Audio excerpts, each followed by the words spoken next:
Hello. Good morning. Good morning. Good morning. Good morning. Hope everyone's having a great day. Oh my goodness. Post a little bit of Lines of Battle this morning. How's that video doing, by the way? Hope it's well. Hope it's doing well. It's a game I kind of wanted to, I'd like to play more of.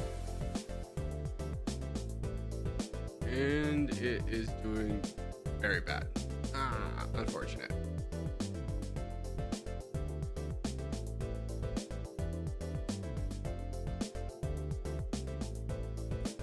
That's unfortunate.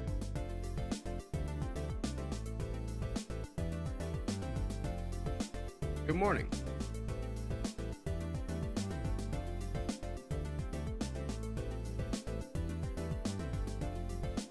What's tonight for me? I understand.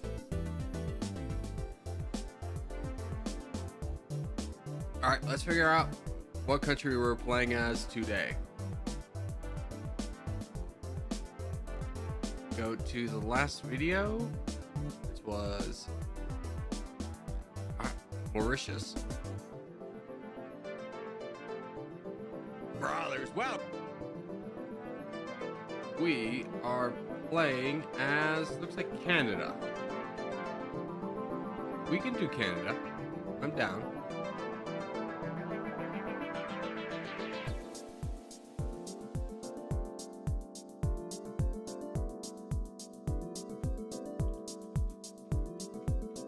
How's everybody's weekend been? I know it's Monday or Tuesday. Anyone go see the Minecraft movie? Is it multiplayer after you finish the country? Yeah, the rule of thumb is basically as long as I'm not stuck in a hell game that lasts like 3 hours and I can't win, we do multiplayer afterwards.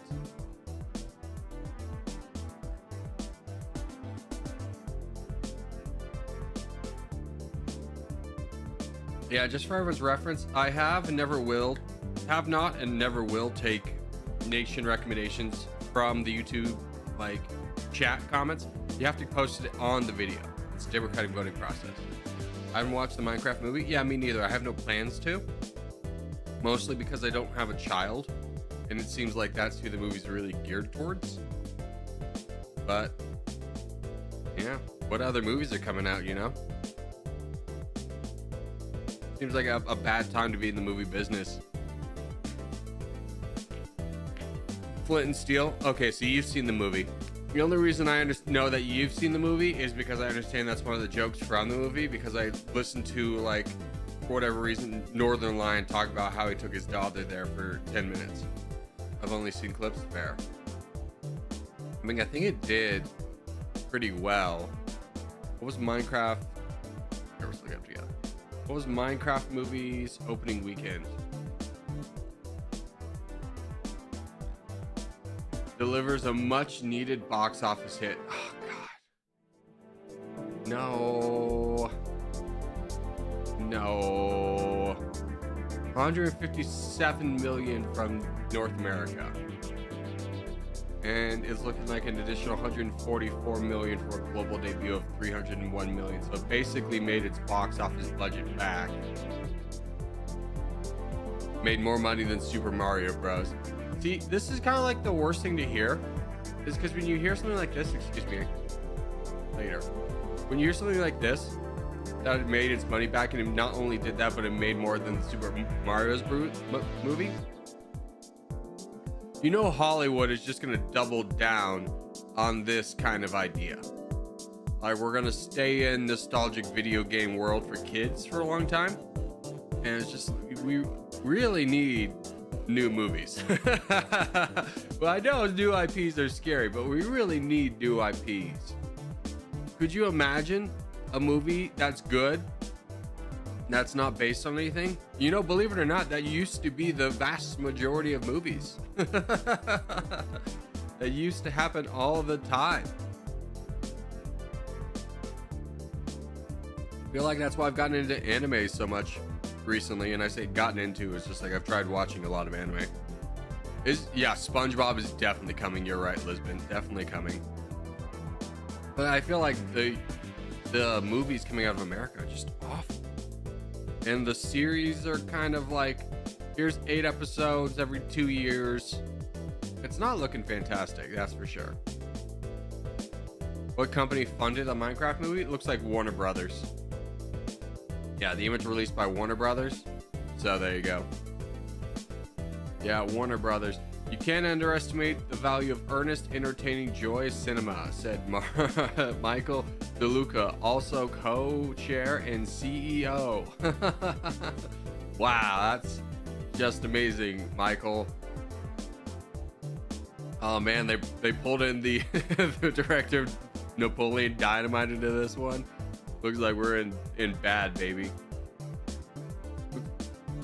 Reported 150 million to make, not including marketing and promotion expenses. Yeah, marketing and promotion expenses, from kind of just a layman's understanding, is basically double what their budget is. So if like this costs 150 to make, it also costs 150 to do marketing and promotion expenses. So they have globally made back their money in one weekend and are only going to make profit from here.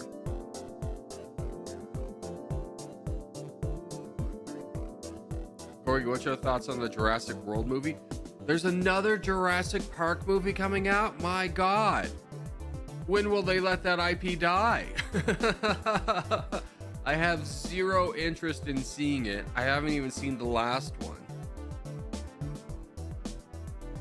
Sue Disney? No, Disney, you can't sue Disney. Don't be silly. Critics were largely mixed on a Minecraft movie, but the audience gave it a more promising B+. Of course, well, critics aren't going to see it with children, right? They're not viewing it as just like children, but like the audience is like, hell yeah, this got my child to shut up for like 2 hours and it was amazing. What an amazing thing for that. You should try an older version. It's much better than a new version. I think you just get scared by change and can definitely adapt to it. Thoughts on the final Mission Impossible movie? Finally an IP that's dying. Oh, I mean, I stopped watching those a long time ago. They all kind of feel rinse and repeat after a certain point of Tom Hanks at some point in Will Drive a Motorcycle.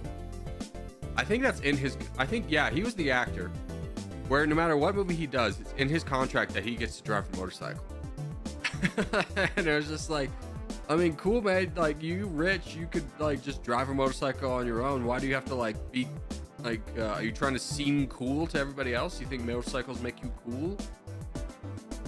But Tom Hanks is gonna drive a motorcycle. He's gonna do a weird stunt.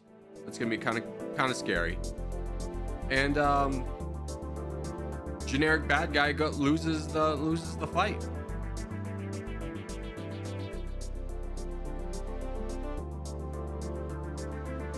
You can't interest me in a Mission Impossible movie, even as just kind of like a popcorn action movie. No. I have long been exhausted from the things Hollywood is putting out, and that is a continuation. Just anything prequel, sequel, buy it's a tiny IP and then make it. There was a Five Nights at Freddy's. Oh, that's right.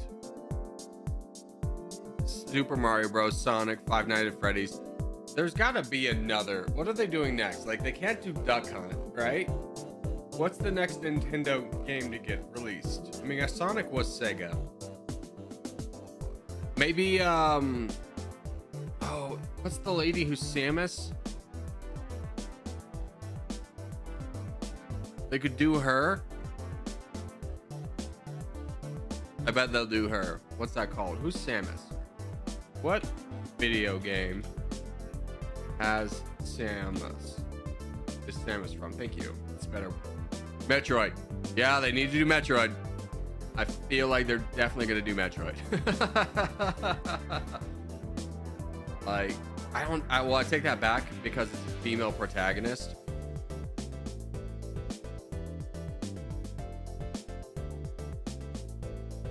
But I feel like at one point they're gonna do it. Oh, Mega Man, they're gonna do it. They're definitely gonna do a Mega Man movie next. Here we go. I predict in the next, get ready, 3 years, Mega Man. It's happening. What movies are you into, Corgi? I'm gonna be straightforward with you. It's been so long since I feel like good collection of movies and a genre has come out that I can even say what kind of movie I'm into. Ones with like a good story. Who knows, man? Corey, thoughts on the dire wolf scientists brought back from extinction? Yeah, that's crazy. That's crazy that they can do that. But basically how they did that is they extracted what little DNA they could from like the bones of the like dire wolves. And then they just took gray wolves and then used CRISPR, which if you don't know CRISPR is the most exciting technology on the planet. CRISPR is basically the ability for scientists to genetically modify DNA at will.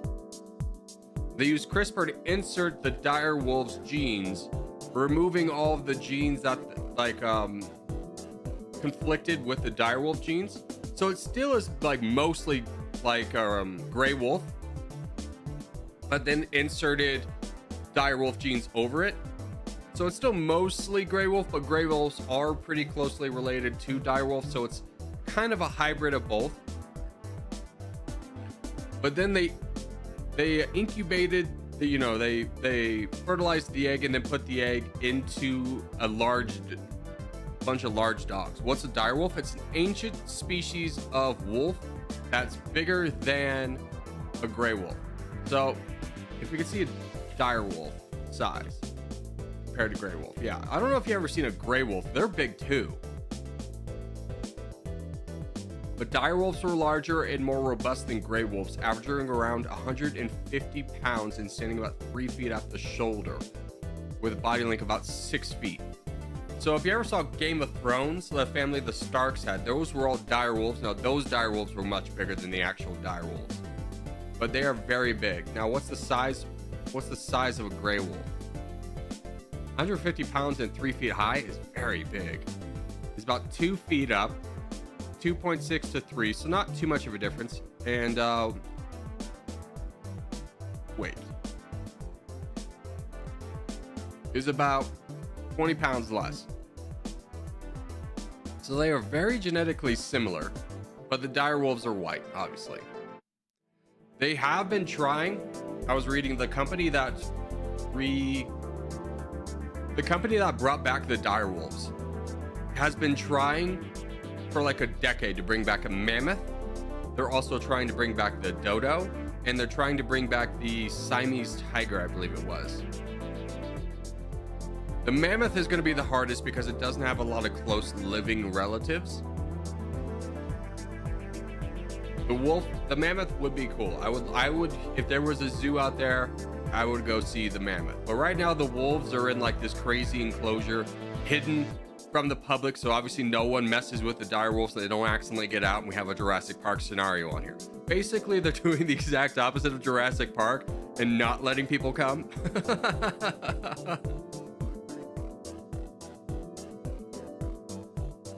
Why do they bring these wolves back? I mean, number one, just to prove they can, right?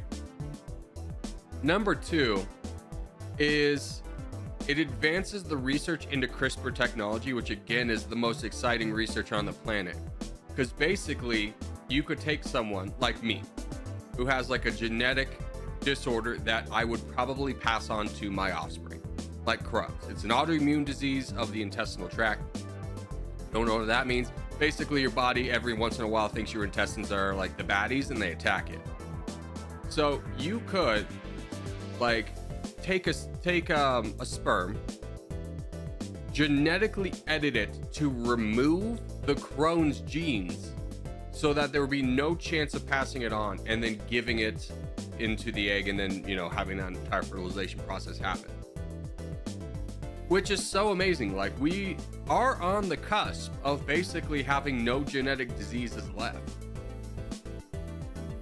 But obviously it's one of those things is like, you know, you're playing God. There's a lot of research to look into. There's a lot of red tape to go through.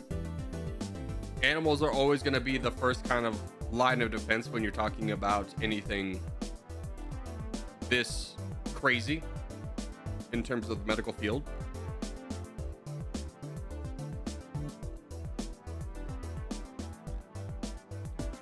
They're actually planning on bringing the woolly mammoths back to life, breeding woolly mouses. Nice. I mean, we can, well, are they making any progress on the woolly mammoth? Because they've been trying this since like 2000. Yeah, Colossus Biosciences, which are the people who just did the direwolf, are working on a project to de-instinct the woolly mammoth by genetically modifying Asian elephants to have woolly mammoth traits, with the goal of having the first calf by the end of 2028. That's so crazy. Now, obviously, it's not like a real woolly mammoth. They'll do the same thing they did with the direwolves of just like taking the traits that are uniquely to the extinct species and overriding it using the CRISPR technology onto the existing species, but still very cool. Saber-tooth tiger, I mean, sure. They could, in theory, bring back a lot of things that have living relatives. Now, obviously, that means dinosaurs can't be brought back using this exact method, but that doesn't mean that this exact method can't be a stepping stone into what leads to us potentially bringing back the dinosaurs. And then we get Jurassic Park, baby. Let's go. Everyone gets a raptor. Huge. forget guns, bro. We'll all just have pet raptors.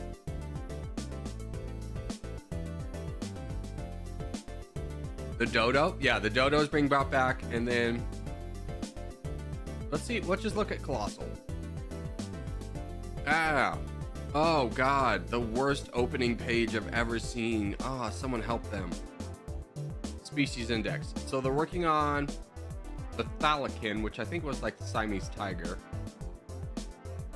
Oh, the Tasmanian tiger, excuse me, it's the Tasmanian tiger. Which I don't know if you know much about the Tasmanian tiger, but there is a video of the last Tasmanian tiger just wandering in pure distress in a zoo, looking for another one of his, or I don't know if he was in a zoo, but he's just looking for another one of his species, and he, dies alone. So sad. But yeah. Human-caused extinction. Dude, this looks straight out of like a 90s movie, like CIA debrief, where they really hype it up, like like all the little screens come ahead before the movie comes, like this is the intel. But the CIA, if you've ever seen like a CIA dossier, they don't mess around with color at all or pictures that much. The last wild Tasmanian tiger was killed between 1920 and 1910 and 1920. Okay. Yeah, there's a video of it. Do you have the video, you cowards? They don't. But it just kind of looks like a weird dog with a zebra.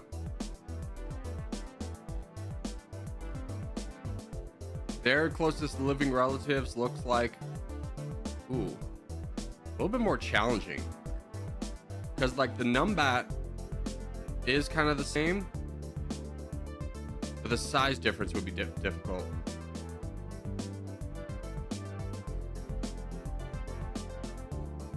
Hi Corgi, go to the WWF website to see some cool animals that are unfortunately going extinct. Yeah, there's a ton of them. And also, when you said the WWF, I thought you were at first memeing because my brain is still 90s coded, where that was the World Wrestling Federation. Apparently, after the last footage of the Tasmanian tiger, the thing bit the cameraman's. Oh, first off, that's hilarious. Yeah, what animals are going extinct? Extinction status. Let's go here. The endangered, vulnerable. Wow, there's a lot. I knew there was a lot. The rhinos, yep. The black rhino. There's like the wide. Okay, here's something funny. There's like the white rhino, which is also on the verge of extinction. And how the white rhino got its name is initially it was called the wide mouth rhino. And through just kind of a game of telephone became the white rhino. Not the orangutan. Oh, dude, not the orangutan. Orangutans are so dope. Although here's something really sad about orangutans. Is through deforestation, they'll swing on trees. And through deforestation, they'll try and swing on trees that are like juveniles, and the tree will break, and then they'll fall to their death. Critically endangered. There's about what, 120,000 left.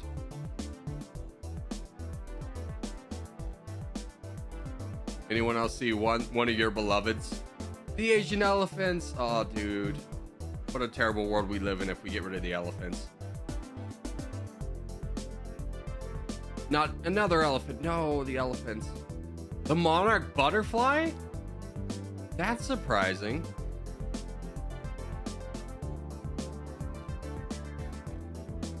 Yeah, these guys are wild. They will travel through the United States down to like the border of Mexico and the United States, and then just breed in giant fields. Or like, not, yeah, they, let them impregnate each other. Yeah, near the Rio Grande. They do a huge migration. The red pandas. No, not the red pandas.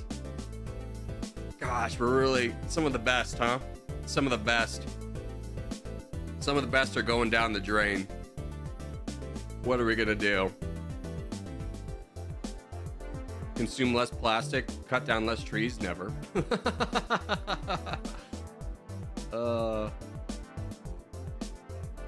What else we got here? The giant pandas. No. I mean, there's no way China would ever let this happen, right? I feel like China's like enough of a dictatorship that they'll keep the pandas alive. The pandas are safe. The marine iguana? Ew. That thing looks like a demon. I'm gonna be straightforward with you. If I was in like the 1600s coming to America and I saw this thing, I would tell people there's demons in America. Don't go there, it's dangerous. We saw the small ones on the beach, but there has to be bigger ones in the woods. The polar bear. I'm gonna be straightforward with you. Polar bears are scary. Like, people lump all bears into this category of being scary. Brown bears, no, you just shake a little rattle and they'll run away. I swear to God, there's one time where I was living up in the mountains near Lake Tahoe, and I'm walking my two dogs. I have a lab named Amigo, and I have a little schnauzer Australian cattle dog mix named Ranger. And as we're like walking, I'm walking them without leashes, because no one walks their dogs with leashes in the mountains. It's just like, you don't do that. Let them wander. It's the entire point of having a dog and living in the mountains. Well, as we're walking, Amigo has got something in his mouth, and it's just like, damn it all to hell, what do you have in your mouth? So I'm like reaching down to like grab the thing out of his mouth, and I see Ranger take off towards the dog, and I was like, whatever, it's a big dog. And as I kind of process this, I go, that's not a dog, that's a bear. And this bear, a juvenile brown bear, was walking, sees Ranger, turns on his hind feet as if he's gonna just swipe at Ranger and that's gonna be the end of his life. Then gets too scared, turns around and runs up a tree. So we have like a 300-pound juvenile brown bear getting scared to death by a charging schnauzer. and he just treed a bear, and it's just like, that's how scary brown bears are. This guy, you see him, if you're traveling in the north of Canada, you have to carry a gun with polar bear specific ammunition, because if this guy sees you, he's going to kill you. The only way you don't get killed by a polar bear is if you kill it first, or if it just ate and is super full.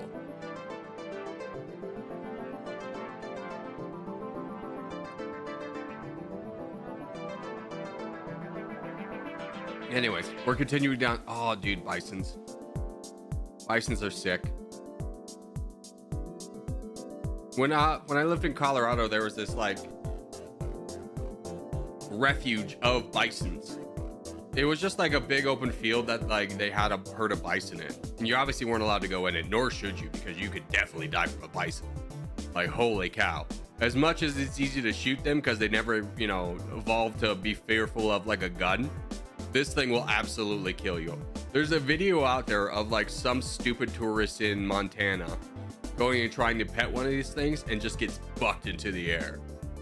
It's the same thing as like, don't ever go in the fence with a bull. It's like double for a bison. They'll mess you up. Brown bears are also on this list.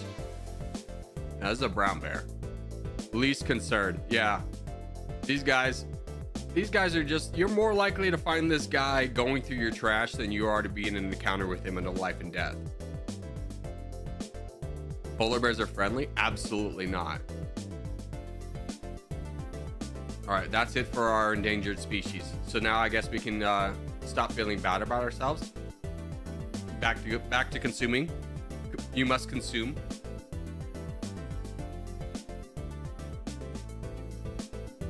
Russia bear is friend.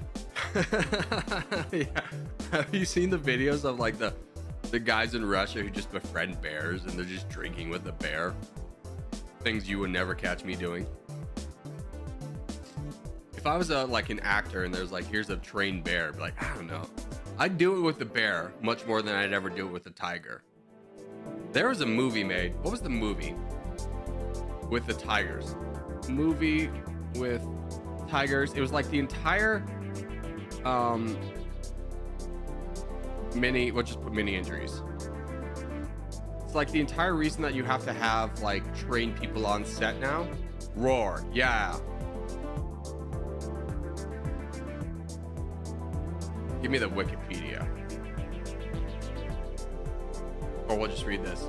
Okay, while many films feature tigers and some involve dangerous scenes, the movie Roar is known for its extreme danger and numerous injuries, both to humans and animals, with the disclaimer saying that while some scenes appear to show injuries, that nobody was actually hurt. But that was a lie. A lot of people got hurt. It was known as the most dangerous movie ever made. People got bit by tigers all the time. Now you have to have like people on set. There's like this was made and then there's like really strict repercussions that came out. Excuse me. Let's see here. Due to the large number of untrained animals on set, there were reportedly 48 injuries with 2 years of filming. It was estimated of Roar's 140-person crew, at least 70 people were injured in production. And in 2015, John Marshall said he believed the injury list was actually over 100. Which means, man, you're getting bit on that set. There was someone who got severely injured too. Yeah, most of the crew members were injured, including DuPont, who was scalped by cherries while he was filming under scalped by cherries. I wonder if cherries is the name of a tiger. Oh, here we go. Torgor, one of the lead tigers, bit assistant director Doron Kalper in the throat and jaw and tried to pull off one of his ears after Kalper unintentionally cued an attack. He also received injuries to his scalp, chest, and thigh, which means this attack went on for a while. He underwent 4.5 hours of surgery. Although the attack appeared to be reported as nearly fatal, a nurse told the San Cruz Sentinel that his injuries were acute, sudden, and traumatic, but he was conscious and in fair condition after the surgery. So, I mean, he probably still almost died. Because of that, Marshall's financial proceeds from his producer in the credit, The Exorcist, rumors spread on the set of Roar was plagued by the curse of The Exorcist. Wild.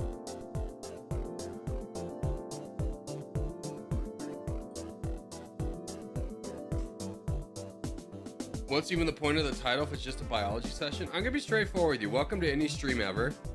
I'm allowed to talk about other things to warm up my voice to get into recording. You can just relax, kid.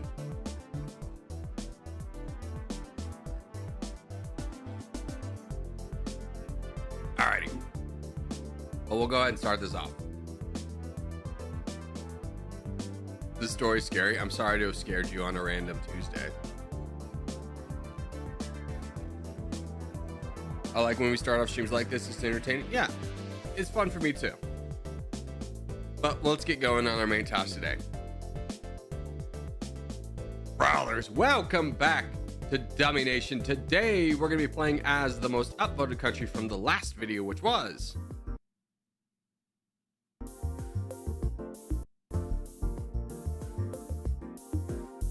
Okay. Oh, hold on. Let's get, was it easy? Very easy. Easy. Canada. Now, Canada is an easy start, and it definitely deserves that mantle. While we are 9th in GDP and 38th in population, our GDP per capita is very high, which means things are pretty expensive to build, but our research goes a little bit faster. Now, our military power at 28 is okay, but our defensive power is very high. We have a ton of people who love us, and it's not hard as Canada to become friend. Canada is one of those countries I never invade as another country, not only because of how many friends they have, but how long it takes to take over the Arctic Circle. So we can really count on ourselves not having to worry about too many attacks. We're even barely friends with the United States. Has the game been updated? But anyways, as a high GDP country, before we spend any of our money, we're gonna go and invade a country over here probably to lower our GDP per capita to make things a little bit cheaper to buy. But let's go ahead and get started by fixing our budget. Let's bring up R&D a lot, get that at a nice little level. Bring up military spending to be kind of even and call that good.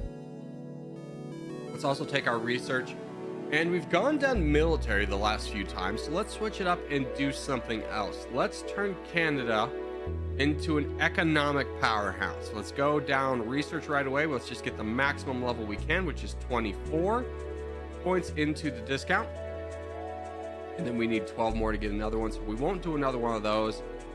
And I intend on being friends with a lot of people right away, so let's go ahead and go into digital. Oh, we can't afford digital economy. Can we afford self-sufficient? We can. So reduce the dependency of your economy on foreign relations by up to 30%. Seems like a real world thing to do at this point. So let's invest in that, boost up our economy a little bit, which will click up over time. Had an immediate effect, but will go up even more on the money that we make. And let's take our country and look for a high GDP per capita country with a good population. So if we're looking at, let's take the map and we look by population. So our best bet is probably going to be this region down here, invading all of these guys. This should probably fix our areas of concern. But let's target places that don't have a strong military to start off with. So we're going to bring our military down. In fact, let's just walk through the United States. Good, but the United States doesn't mind us walking through New York.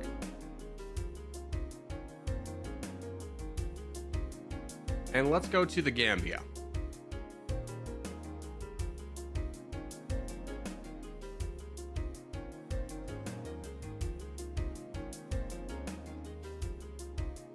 And we're going to work our way down Western Africa against all the countries that don't have any military. So the Gambia starts off with the 177th best GDP, but 177 GDP per capita, 143 population. Should be a really easy target for us to fight.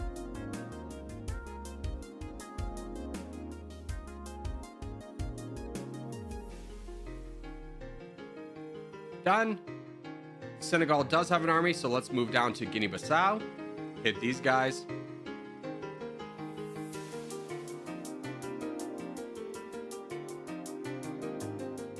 Done. Guinea doesn't have an army, so we're going to fight them next.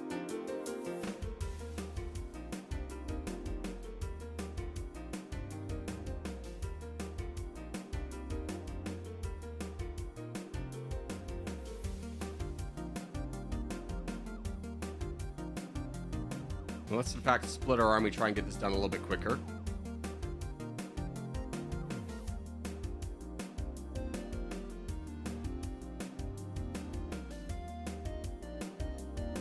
All right, that one's done. Looks like we're going to miss on Benin and Togo. They have already fought. Sierra Leone has a little bit of a military. Liberia has a little bit of a military. Ivory Coast has a little bit of a military. I kind of want to strike someone with a good amount. Ooh, 49 is actually really amazing. What about Sierra Leone? 100. I'm looking at population. I think we just go ahead and fight down you, but Ghana. Yeah. Let's fight down both these guys before we spin troops. We'll get the Ivory Coast and then Ghana, hopefully. Now, Ivory Coast does have a military, but it's a smaller one. It's only 2.75. Definitely one that we can fight down, especially if they're not going to send their entire military at us at once. We have more than enough to do this. Ammunition shortage slowly starting to creep up here a little bit as we fight our first armies. We'll knock them down right away. And I would love to get to Ghana, so if we could just mosey through this a little bit quicker. Russia, no! I debated about attacking in the south to try in case Russia did go up here. We unfortunately mistimed everything. Let's bring you over. See if we can get to Ghana. A little bit of Ghana as well. Yes. Okay, you fight Ghana now.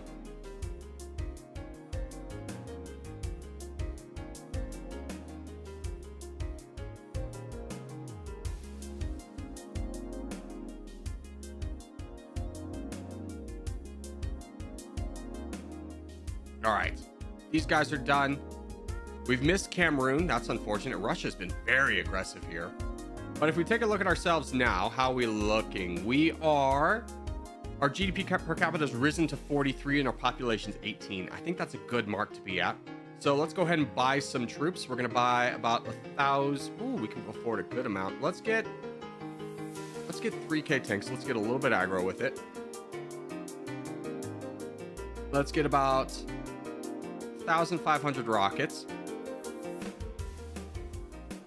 Let's get a big unit of commandos and then a big unit of gunners.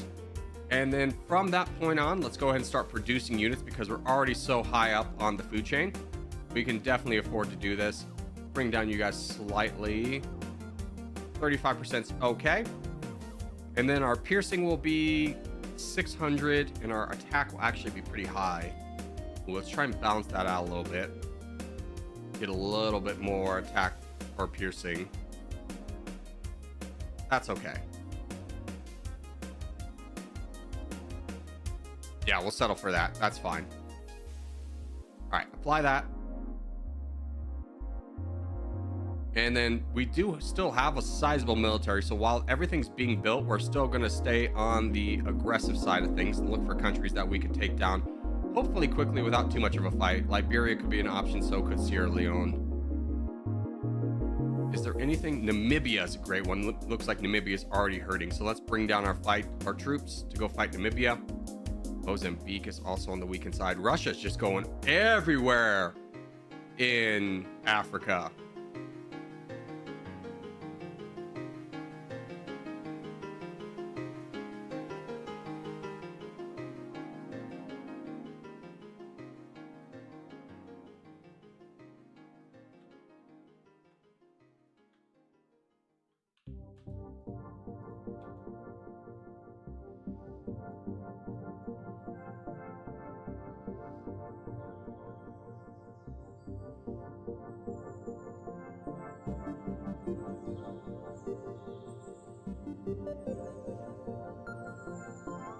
Now, how is Europe looking? Looks like Norway is getting attacked by Japan, which means I could probably fight Japan here in a little bit. No, they have 25 million.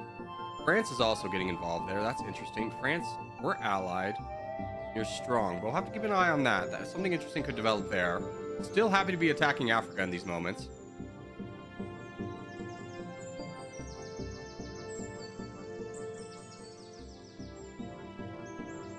Now, this won't move the needle too much on our GDP, but our population will continue to increase, which is something we're very much after at the beginning of the game.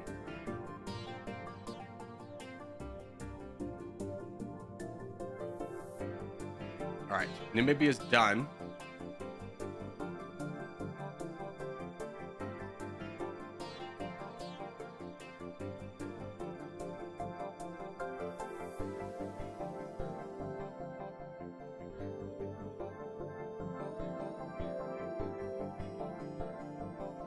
Which one's better?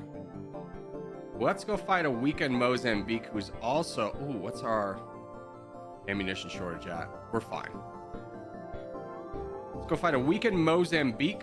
They are the 48th 47th best population. They're also an autocracy, which means we won't take a big hit to our political freedom by doing this, especially while all their armies distracted with Spain. We'll fight down their people in the south.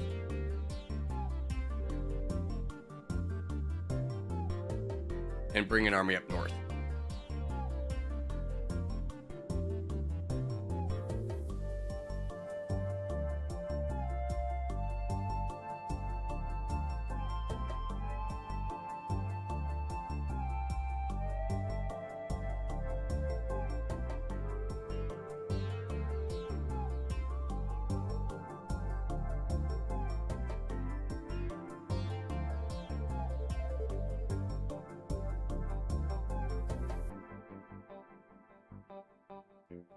Ooh, Iran's falling. That's unfortunate that we missed out on that. I do want to keep an eye on Mexico. That is one that I do want to grab for myself. I think we need to start laying off the population train here in Africa. We have enough. You two are fighting. Spain, are you getting weak? How strong are you? 9 million. Problem with attacking a European as a non-European is people typically get very upset with that. So I don't know how viable that would be.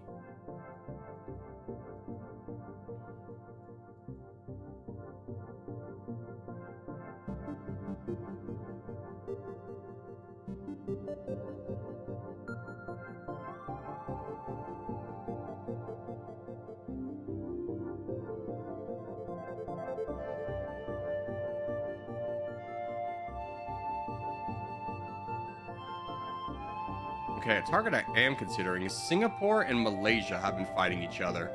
We could definitely grab that. Let's grab our army, tell them to move over here. How close are we to these guys? Just a little bit away. Perfect. Let's bring everybody.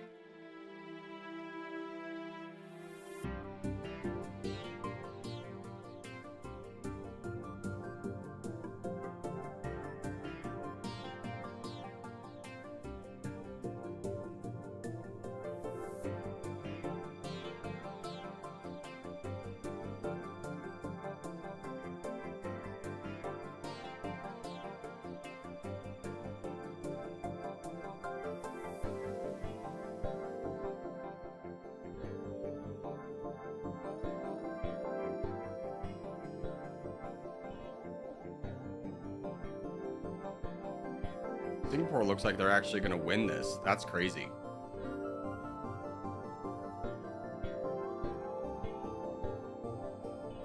All right, Malaysia has been weakened to a heavy extent. Let's go ahead and just finish off Malaysia over here. Let's actually split our army and make sure we grab this part as well. And fight down allyless Malaysia.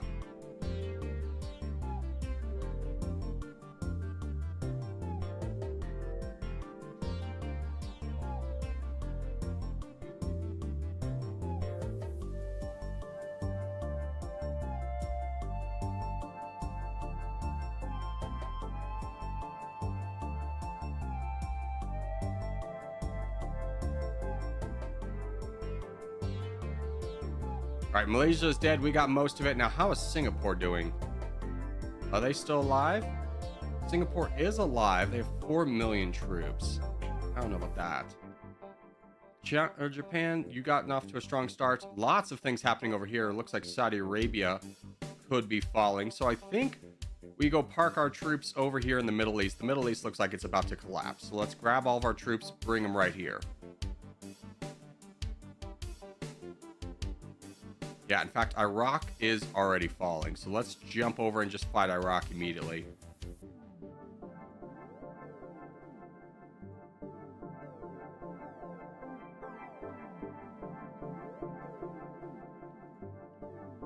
Let's just double check alliances, make sure they're not allied with anybody we don't want to fight.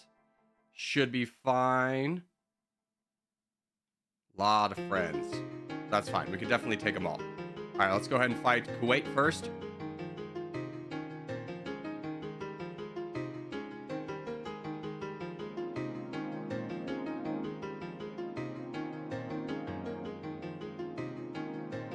Kuwait is done. Let's get our troops out of Iraq. Good. Tell everyone to fight Iraq now.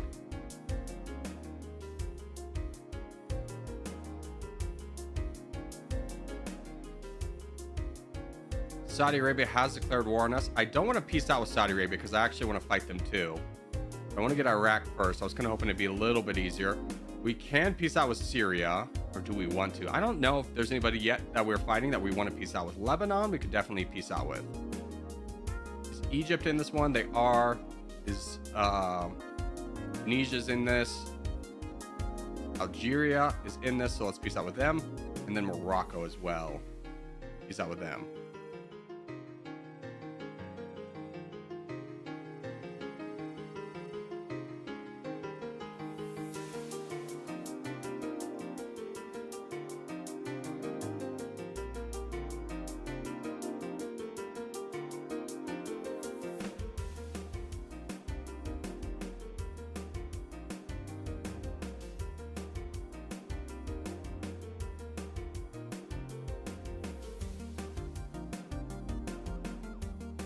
Man, Iraq has got all their armies split into like 10,000 little groups. Finally, we got them done. Let's split. Try and get a little bit more leverage up here.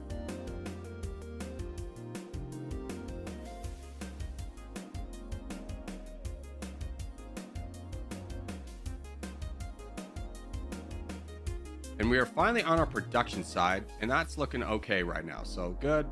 We'll start producing some ground units, some foot soldiers. And I think we could probably turn and burn on Iran here too, but let's finish up Iraq here.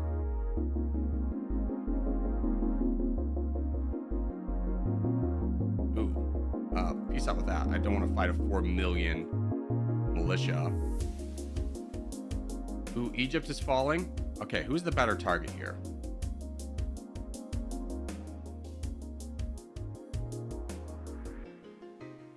I think Iran is, because we can really get into a lot of the good Iran territories right away, where I don't know how quickly we could get to the Nile and what we would get out of that, out of Cairo. So let's push here into Iran.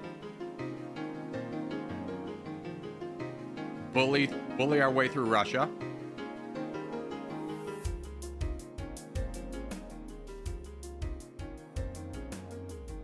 How is our ammunition shortage? Getting pretty high, so I think this needs to be the last one we do for a while.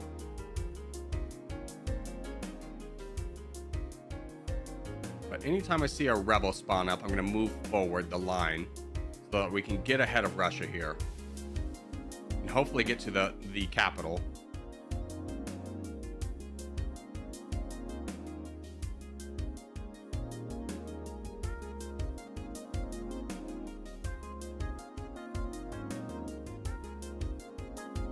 And research-wise, we can get another level of self-sufficient economy. Great news for us.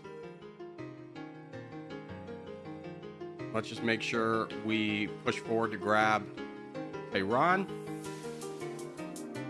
Good. Okay, we bullied out China as well.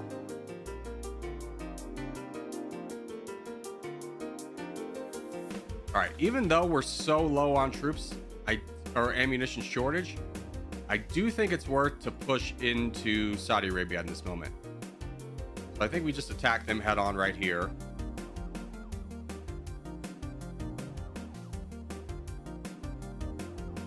And hopefully won't encounter too much of their military.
Well, Egypt exists and the Nile is still there. You got me. I think we need to push for that as well if we can. Cairo's still there, I mean. And most of the Nile. Finish up Saudi Arabia, then we'll turn and burn to go fight Egypt.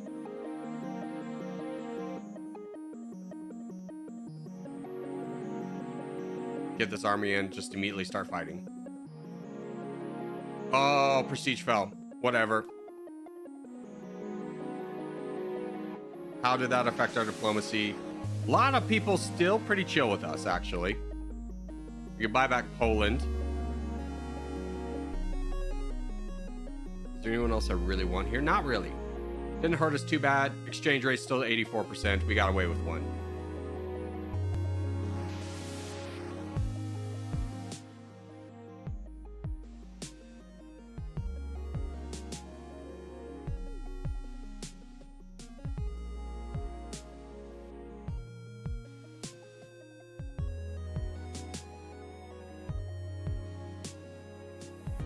Canada's just that chill that even after plummeting prestige, they still have the most allies. Yeah. Everybody loves Canada.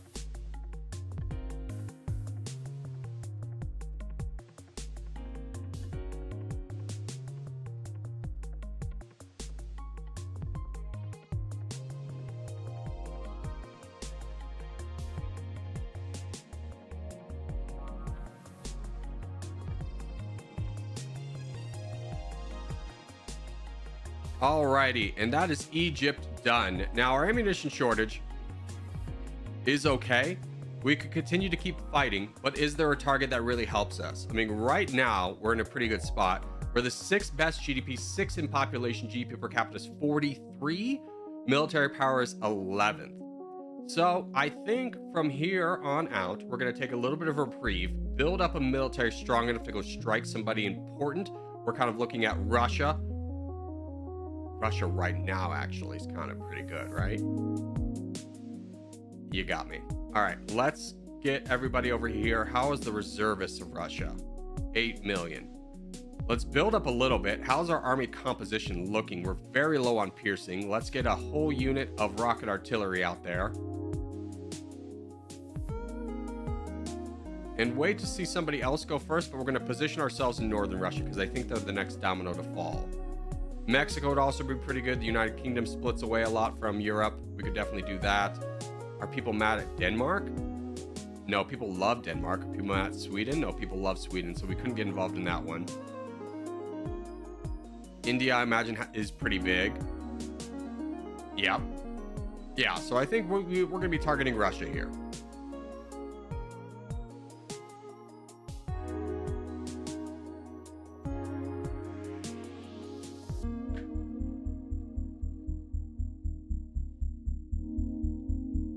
Yeah, I would love to get in Mexico. It's a nice, easy target, but 16 million is a little bit strong. Especially when you start looking at Russia's weakened military. Russia's got 9 million of reservists.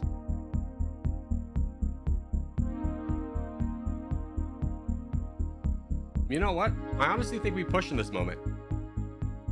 Ammunition shortage is not very high. I don't want to give Russia an opportunity to build up their troops. I think we strike them right here, right now.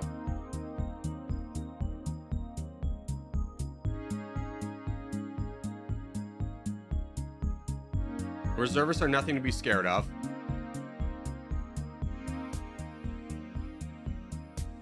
And we take a big player off the board. All right, we got this. Great. Let's move down farther south to St. Petersburg.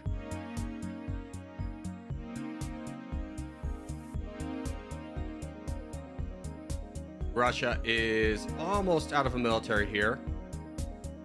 500,000 left. We've engaged their primary military, come out of it mostly unscathed.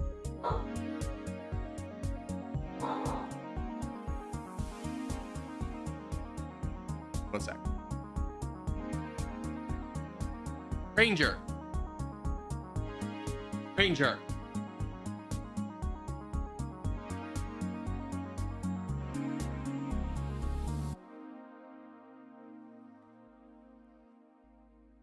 Okay. Let's go ahead and start splitting our army. Try and get a little bit more of a push towards Moscow, especially as Ukraine's coming over.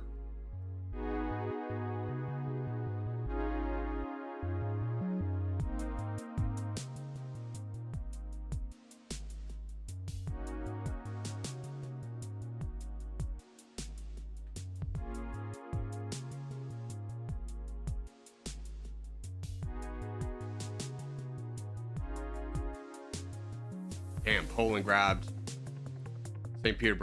Petersburg away from us. Let's go ahead and peace out with North Korea so we don't have to fight them on the battlefield. We will get Moscow. A little bonus to us. Ukraine fortunately gave up on their fight.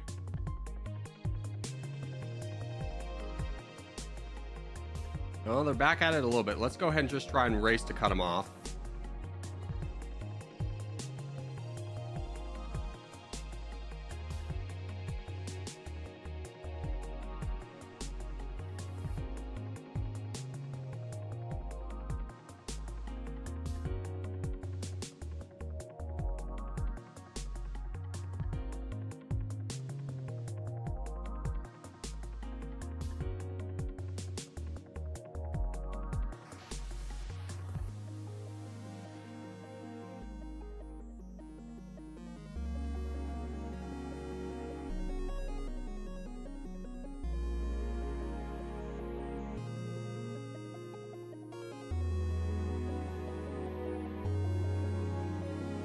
And now we're just power through the rest of Russia. We've cut off the Ukrainians for the most part. Other countries will come and feed on the corpse of Russia alongside us.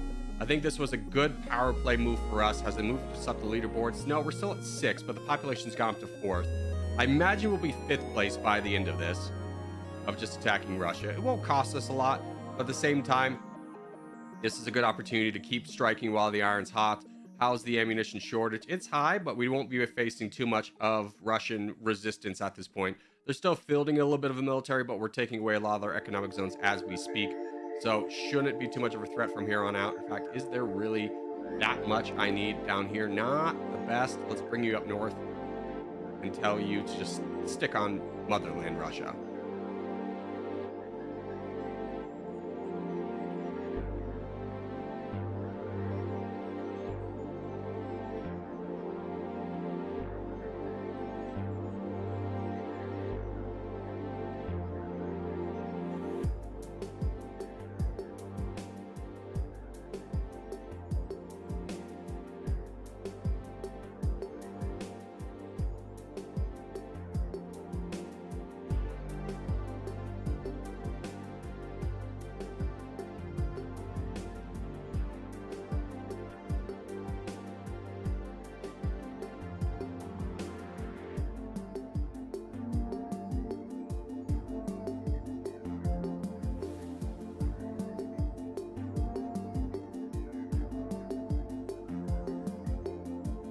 Ukraine could have sea access? Yeah, which is why I cut them off through the Black Sea. I didn't want them to have sea access.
don't know if he's done this before, but do St. Kitts. Oh, Riri, bud, come on, you know. I don't take recommendations here. I haven't done St. Kitts. It's never been the most upvoted. You know the deal, bro. All right, is there anything left worth pushing into Russia? Yeah, let's get this small southern section right here.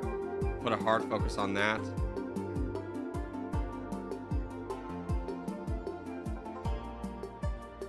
Meet up with borders with China, and then we'll retreat our army and go look for another green pasture country.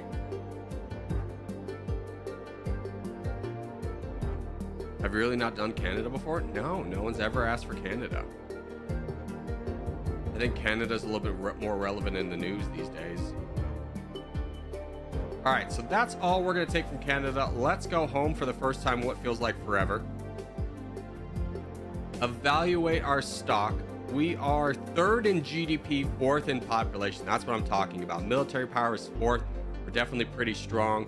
Need to be looking for another green pasture target to go into, and we'll kind of come back when we find one of those. Whoa, Indonesia could be my green pasture target.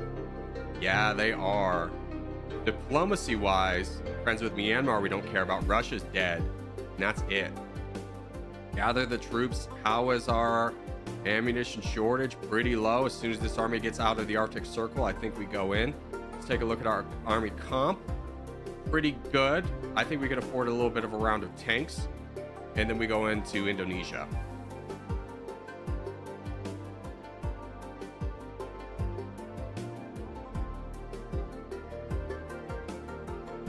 Oh, and we do have some levels of research to do. Smart taxation would actually be really nice to grab right away. Let's grab that. Improves the effect of your expenditure has on your economy by 18%. Boom. That will help out a lot. Armies here. To Indonesia we go.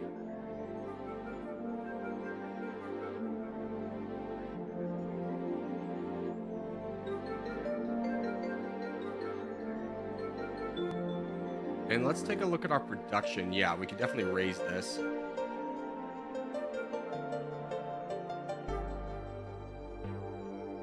Close enough.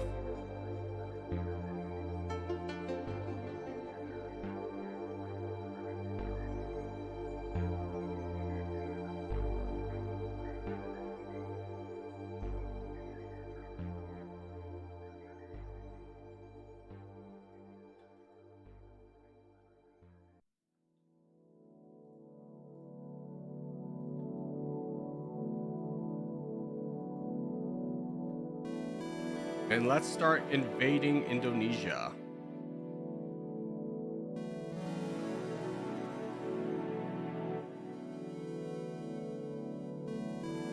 Myanmar is here, and they're actually pretty powerful, so we'll pay them off. And let's split and have an army go to... What's this? I think this one, that's Sumatra. I forgot what this island was. We'll fight over here a little bit.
Monaco's the easiest European micronation? Probably with ocean access and the way the new update works. I wouldn't doubt you on that. I mean, Luxembourg is also very easy because you just take out Belgium and then you have ocean access yourself and a lot of money. So I'd probably lean more towards Luxembourg than anything else.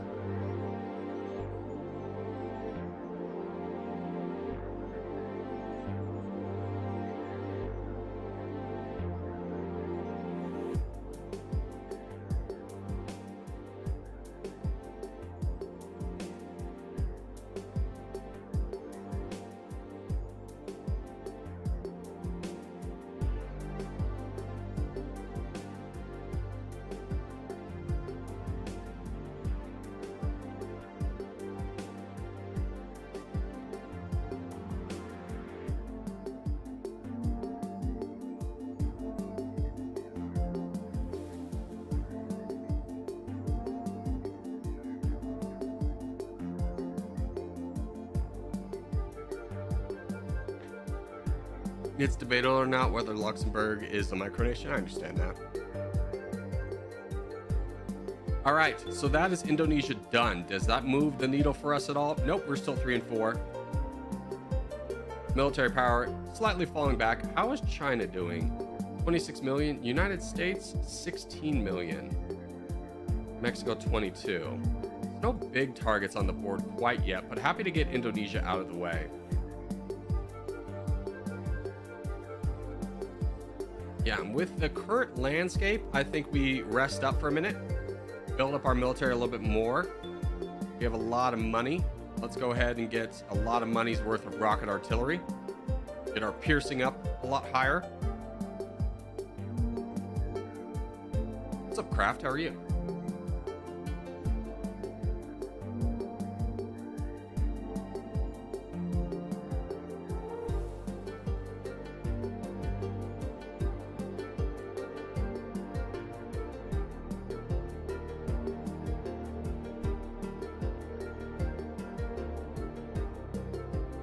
China and Brazil are fighting.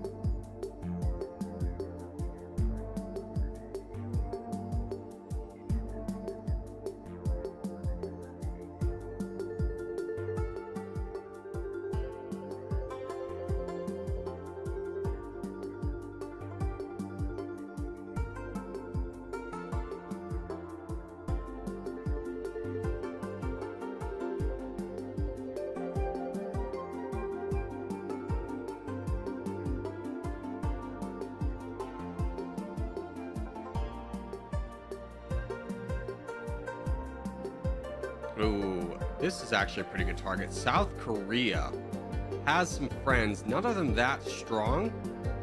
And it gets me over into Asia where there's a hotbed of things happening. So let's go over here to South Korea. By the way, I have yet to look at our diplomacy this entire time. Still friends with a lot of people. Still friends with the United States. Excellent. And our exchange rate is 91%. It's actually gone up. That's great. We could probably even bump up our expenditure a little bit.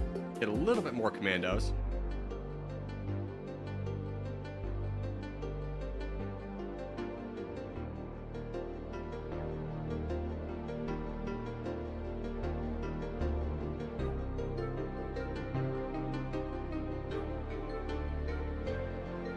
India and China are fighting. Hold on.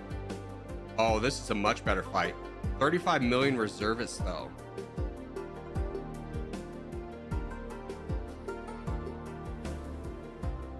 Give me more tanks. Let me think on this one. The reservists are really high, but their troop count's so low. I don't think I can with the current. I think we just stick on fighting small fries and see if India and China escalate their war. But let's go ahead and fight South Korea.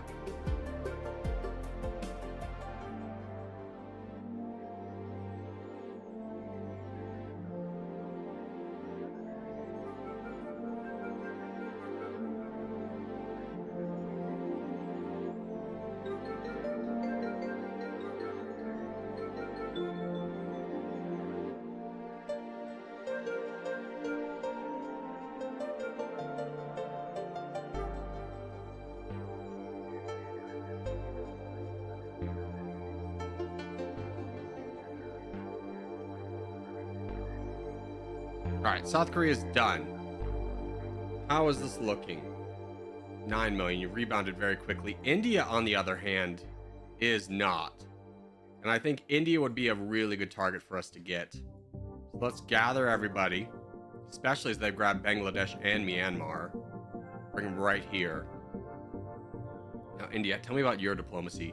Japan would be a problem. I'm just going to buy them off right away. You do have a lot of friends. Brazil would be a problem. Let's buy them off right away.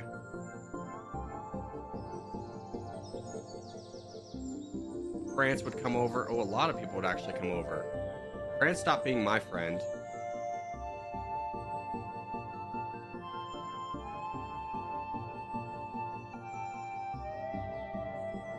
Let's save up a couple million before we do this.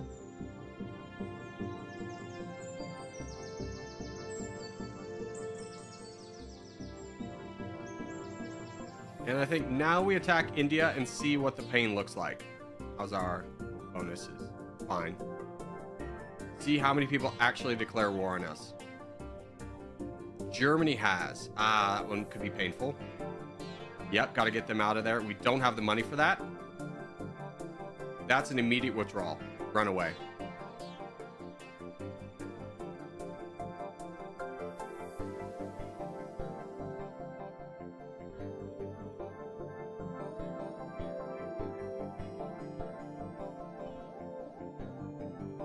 Italy, Germany did, Belgium did, South Africa did, a lot of people. Yeah, a lot of strong people. Unfortunately, I don't think we're going to be able to get that.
Yeah, man, I think attacking India is the right thing to do, but it just economically tanked us.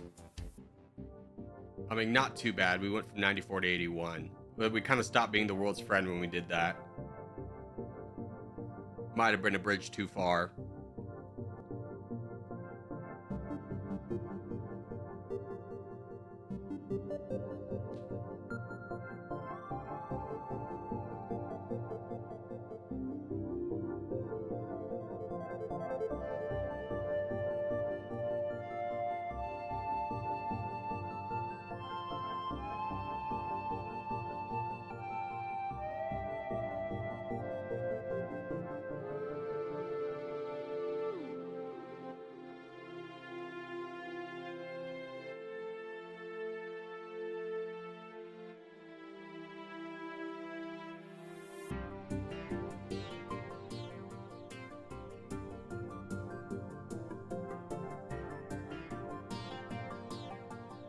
What do we need for this? 11.3. Yeah, a little bit of a waiting game. I think if we get our military power up pretty heavily, we could probably go back into India, but I think for the time being, we just go home. Doesn't look like we're going to get India anytime soon. Germany is hecka mad. So is Italy. And I feel like if we pressed it, France would also be very angry as well. And with those three on the board, there's no real pathway into India. So we'll just take this time to build up our army to something reasonably strong. We are very close to getting this second level of smart taxation. And we have 2 million in the bank. Let's go ahead and get You know what? Let's get some combat aircraft out there. 300's not a tremendous amount. We'll diversify a little bit. We'll get some helicopters. And then we'll grab that level of smart taxation and just kind of hang out here for a little bit.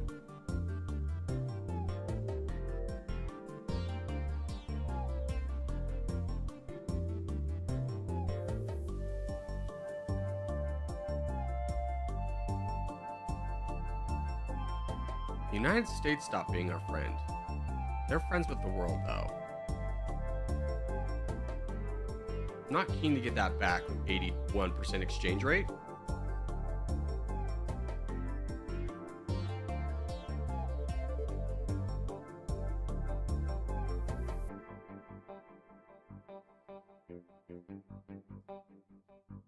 Our defensive power is pretty low, though, so I think maybe we do want to get that one back. Oh, so expensive.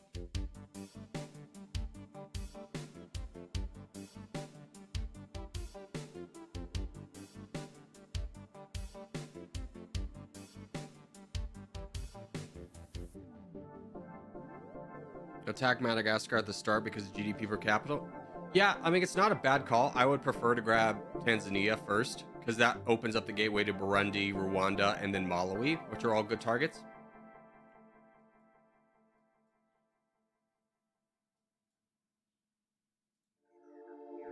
China's at war with us.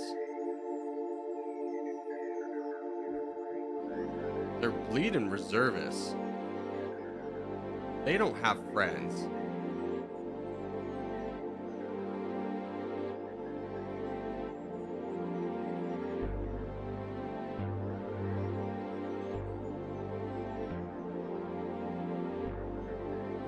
Their army's fully foot soldiers. I think this is a good moment for us to strike down China. Please tell me my ammunition rate is down to 0. Fantastic.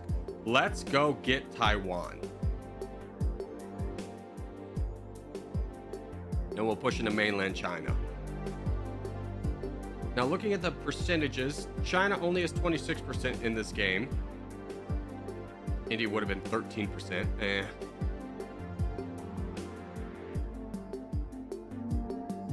Let's fight China and see if we can get the world back on our side.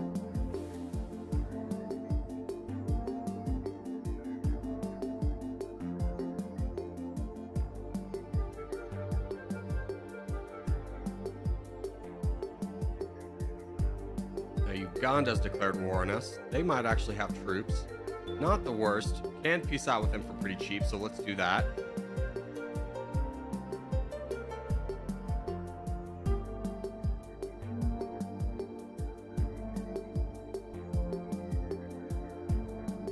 We've crushed their main army.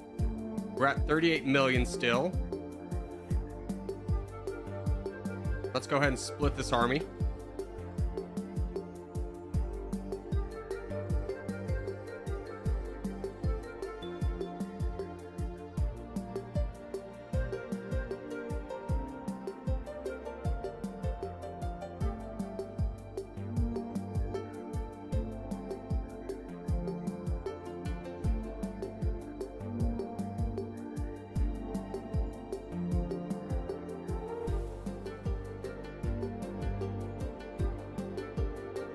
Actually, let's recombine you guys and split into thirds.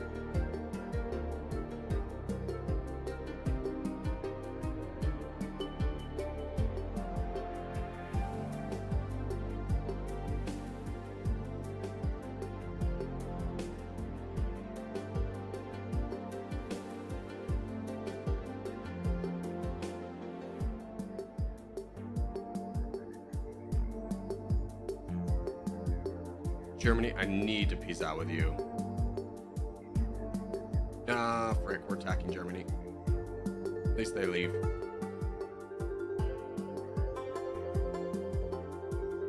Try and start differentiating where we're attacking so we're not all attacking the same people all at once.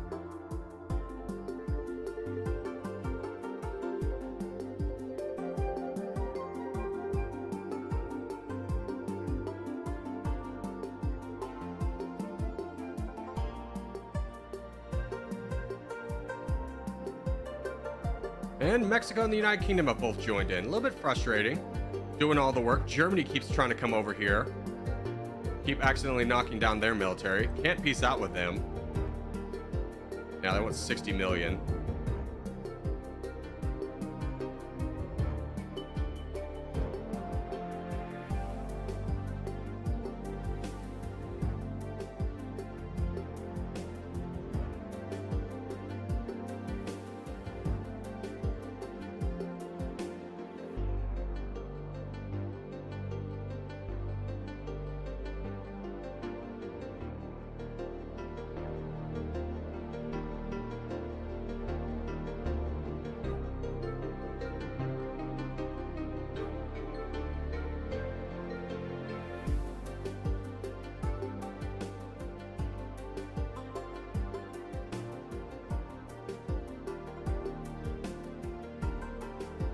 Corgi, what'd you do to Germany? I attacked India.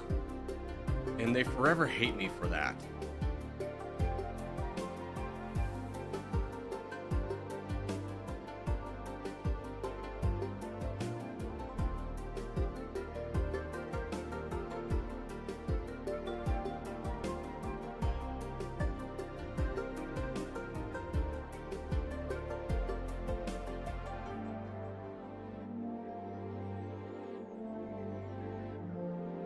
Get away from their reservists.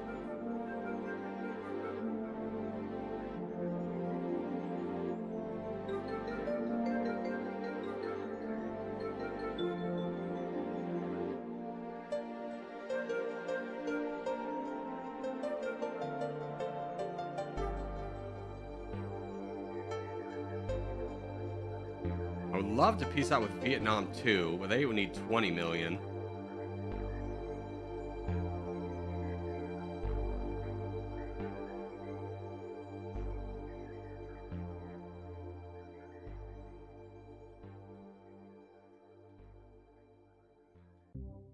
How is our diplomacy? We are low on friends. We've become anti the world. Who could we peace out with that might help us? I don't want to spend money on any of these. We'll do it.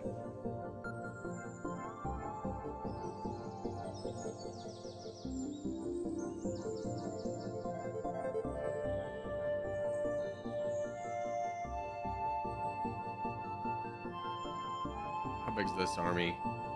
11. Do we have? No, we need piercing in this one. Let's get a unit of piercing and then we can bring it over.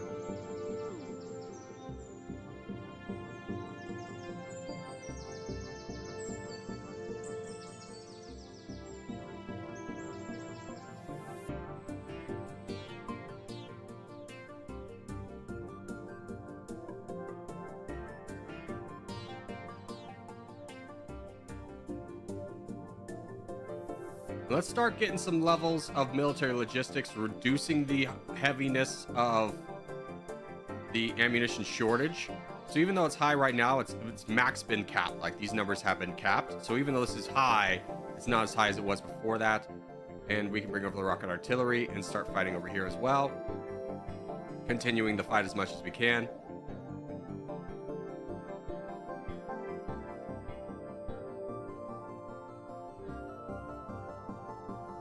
In fact, let's regroup for a minute. Bring everyone right here. Give us a moment to bring down this number. It's pretty high right now.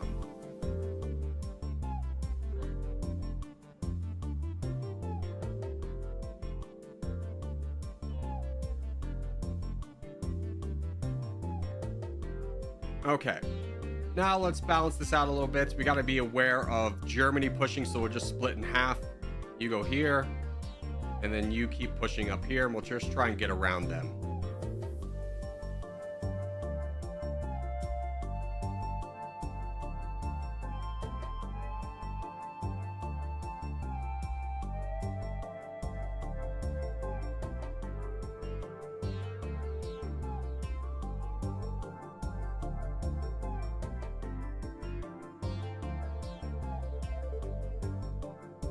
All right, looks like Germany's army's left.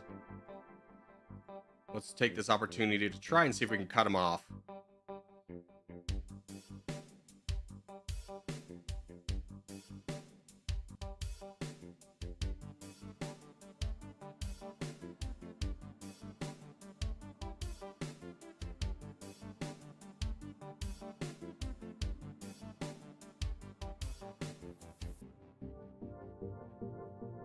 Corgi, don't go into Western China? Yeah, I know. I'm going up north, right? I would love to go down south, but it's not available to me. Plus, there's still some economic regions over here. Now, granted, this is like the desert. I think it's the Gobi Desert. So there won't be a lot. But up here, you capture things a lot faster. So there's still some economic regions to grab that are worthwhile.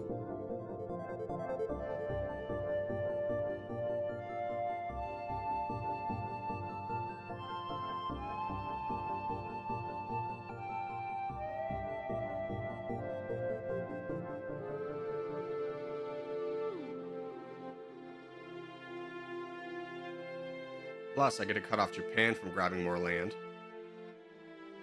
Here, you collapse on this. We could use that.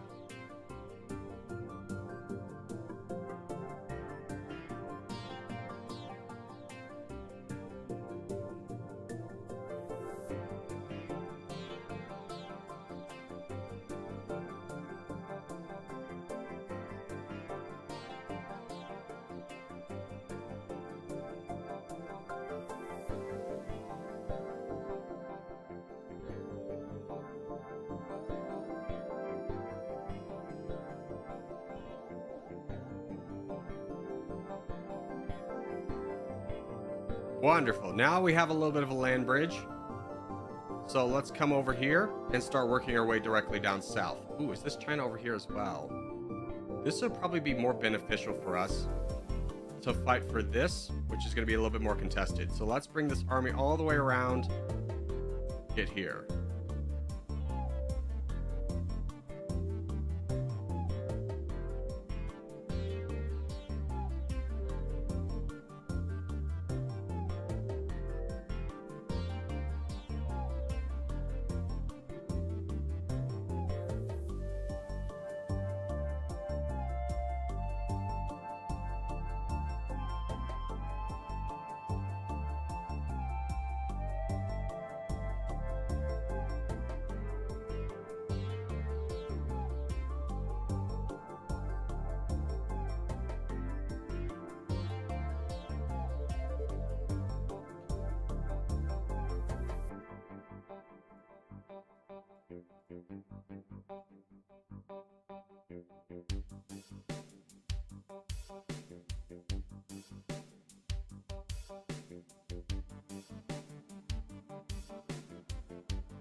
Estonia, how do I get you out of this fight? Why are you so angry?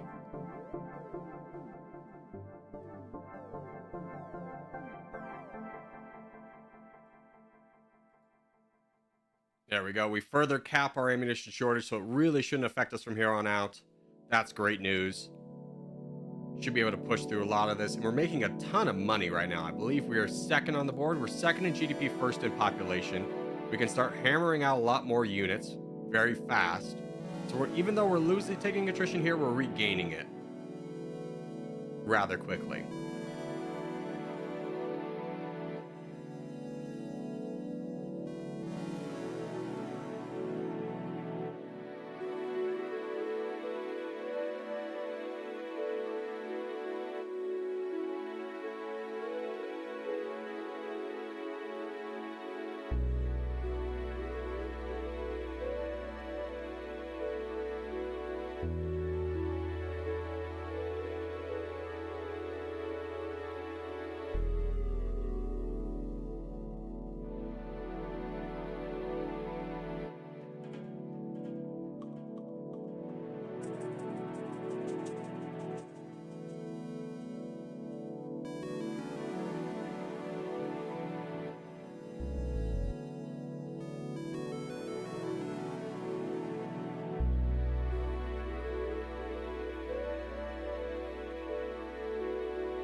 Pakistan, no.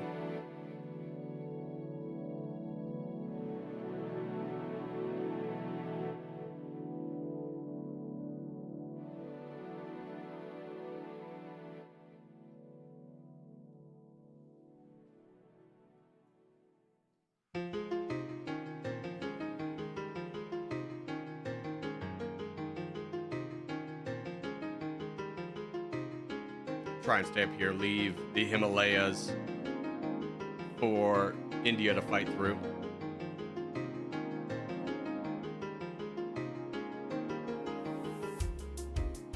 Or the Tibetan steppe in the Himalayas. They've already kind of pushed through the Himalayas.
All right, I'm gonna leave this area of China to live. Let's gather our army up here. See if I can actually peace out with China. No, they want millions. Everyone wants millions at this point. We're kind of the bad guy. United States, you're very weak. Could consider fighting you down. That wouldn't give us the win. It would make everyone angry with us.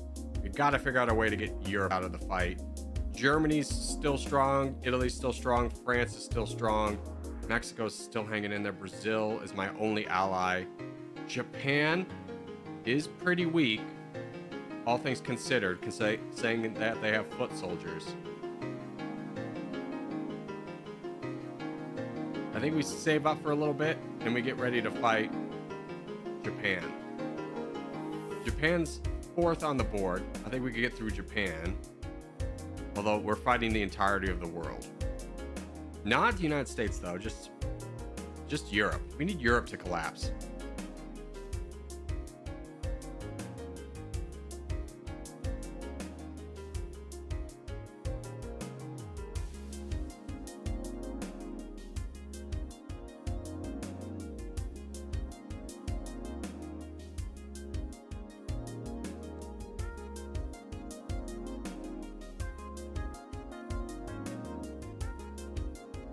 One more level of military logistics.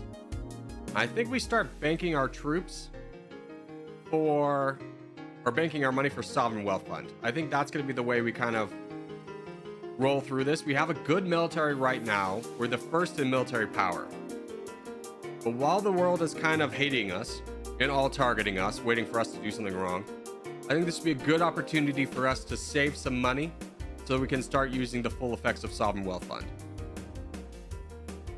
Why does everyone hate the country you're playing as? Because I keep attacking people, right? Because I'm trying to win.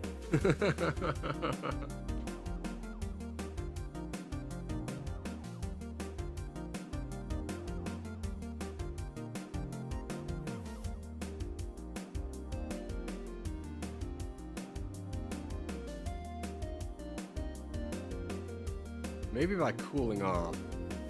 Turkey, are you strong? Yeah, let's get an alliance with Turkey.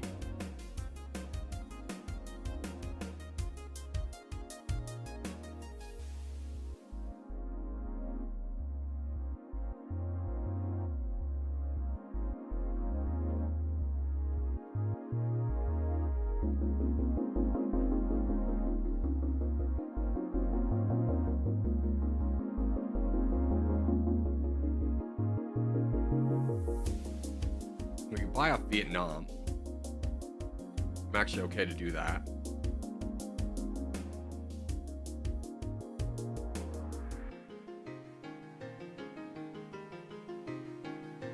Ah, looks like we're gonna have to finish off China after all. Fine.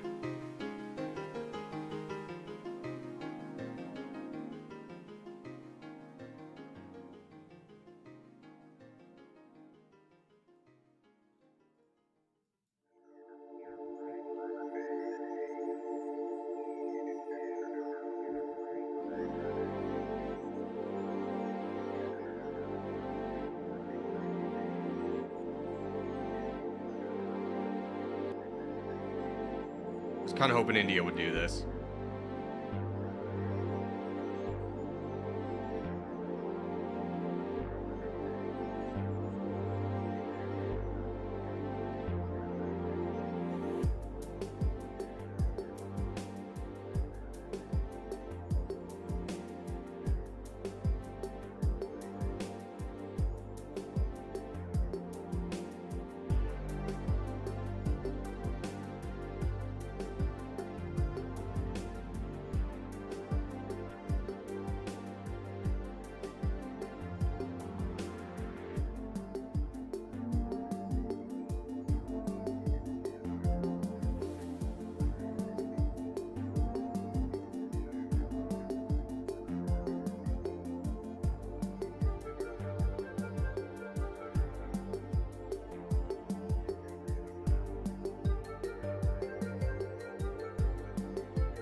I don't know why everyone's fighting us and why we can't grab this land.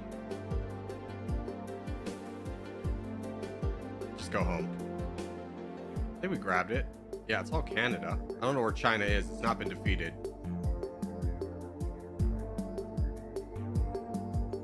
Ooh, the United States declared war on the Netherlands. 7 million. It's a tempting target, but it is going against the entirety of the world. I think it's a little bit risky right now. Let's see if some of these alliances pop away first.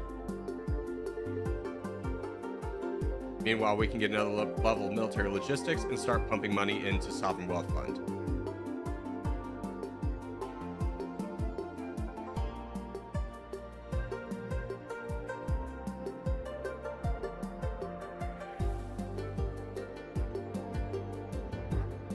And I think at this point, we do risk it.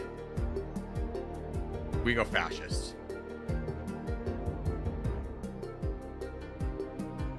Maybe a little bit too early, especially as they're saving. You know what? No, let's flip to a democracy. But a democracy with no liberator and no military service, which gets our diplomacy score up, which should allow us to, in theory, peace out with people a little bit easier.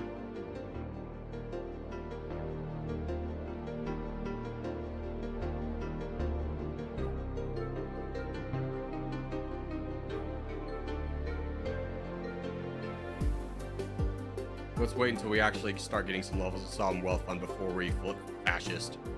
Peace with Germany, they want 600 million. Would love to.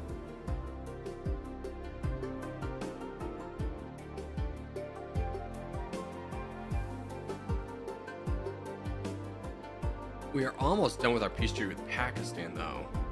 Pakistan worthwhile? 31st. I'd rather save up to fight the United States. Let's look at who we're actually fighting. Spain would be a problem. 24 million.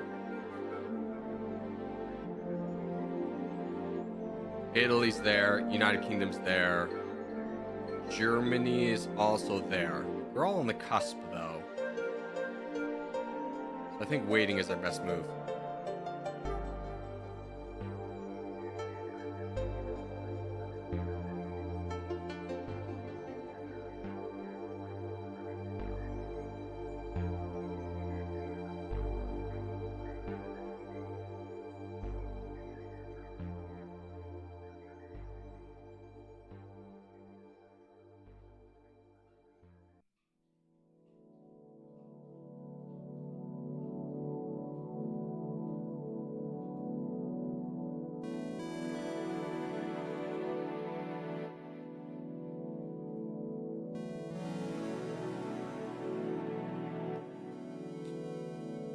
I saw that Trump wants to increase military defensive spending to $1 trillion.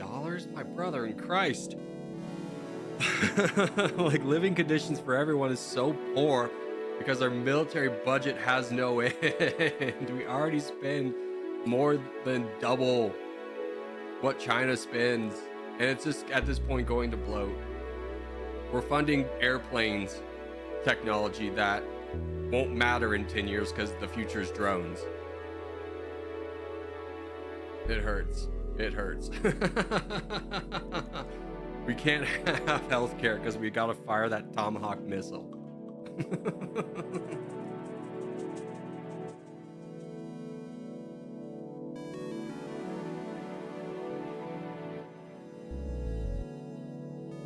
How is this? We could bring this up. Let's do that.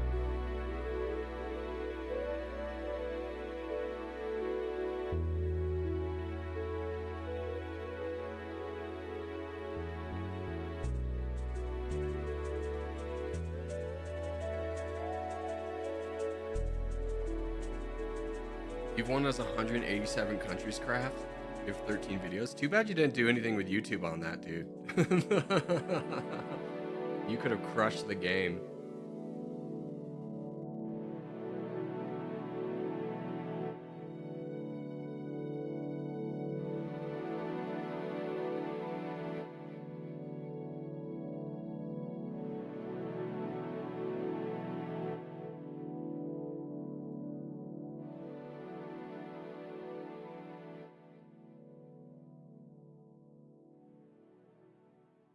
All these guys are at 75, 76. One more bad thing, the United States loses these alliances, we could easily charge into the United States.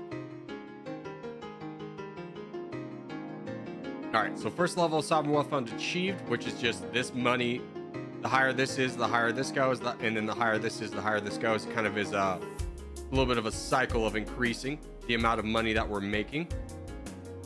Hoping and praying that Italy, Germany, France, and the United Kingdom fall off the friendship level of the United States. In fact, France is right there, Italy's right there, Germany's right there. They're so close.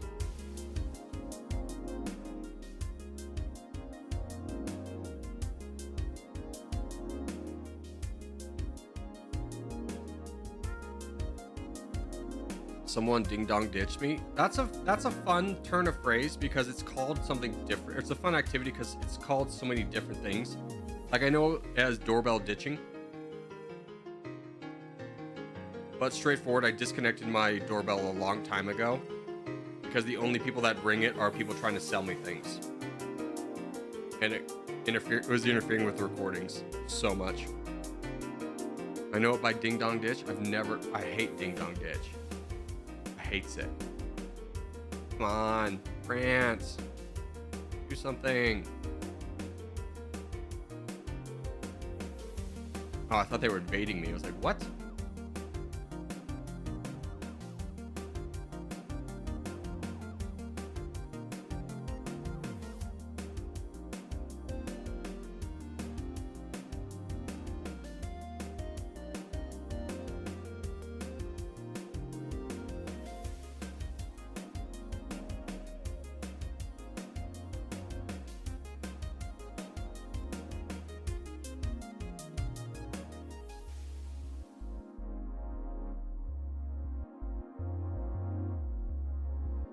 Let's also try and fix this a little bit. No, we're growing at 2.85. What's the rest of the world growing at? 3.8. Wow.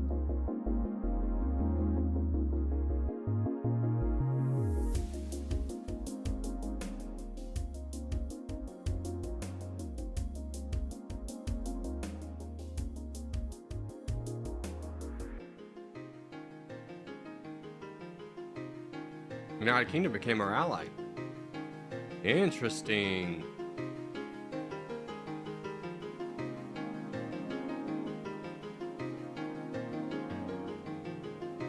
Ooh, we could buy a peace treaty with Italy. We could peace out with India. I think this is a big one holding us up. Let's peace out with the people we can. Estonia, we're not going to fight. India, we're not going to fight. That brings down the price of Germany and Italy. So we peace out with these two. France. Can I get you as an alliance? No. But now we can fight the United States without too many people hating us. Your relationship with UK is 80. What's mine? 76. We're going to boost this number up.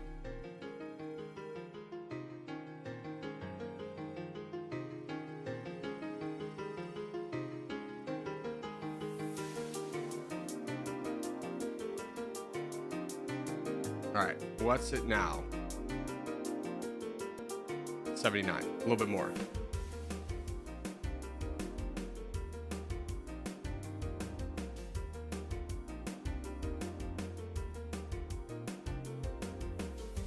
$80. One more to be safe.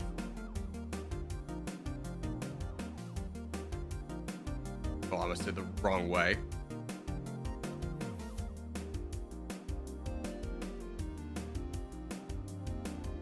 Okay, so the United Kingdom should stay on our side now. I think we gear up for a big war.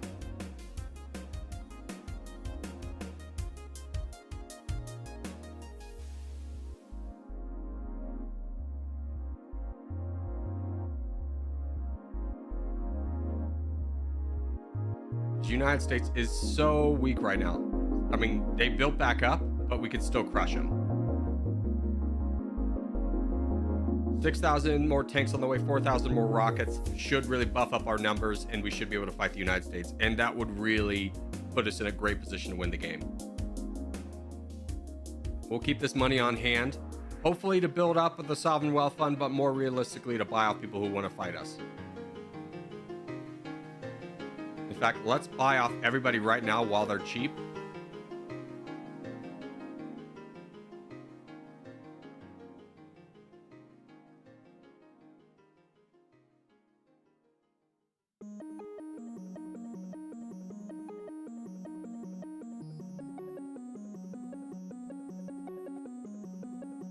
Rockets are done. Our military power is 88 and 93.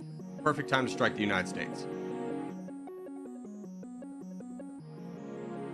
Here comes a little bit of the military. Fortunately, it's split up, so we're not fighting it all at once. Slovenia's declared war on us. How many people declared war on us? Just Slovenia and Croatia. Spain and Romania have as well. I would love to get Spain out of here. They're priority number one. 158 million. How many troops do you have? 26. We'll fight you down too, I guess.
Okay, so far so good. A lot of people are attacking us. Let's bring this army down to Florida. We'll ignore the capital. Let freaking the Dominican Republic, who apparently is able to do this, fight that. We'll fight for Florida and move our way up to Hotlanta.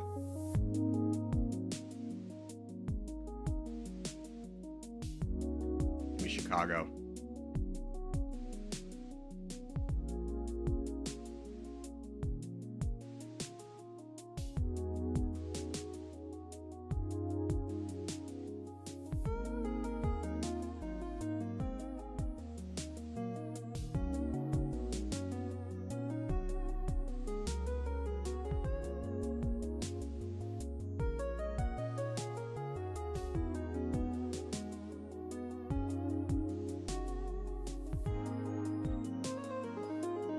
We're not facing too much resistance anymore, so I'm going to split these groups again.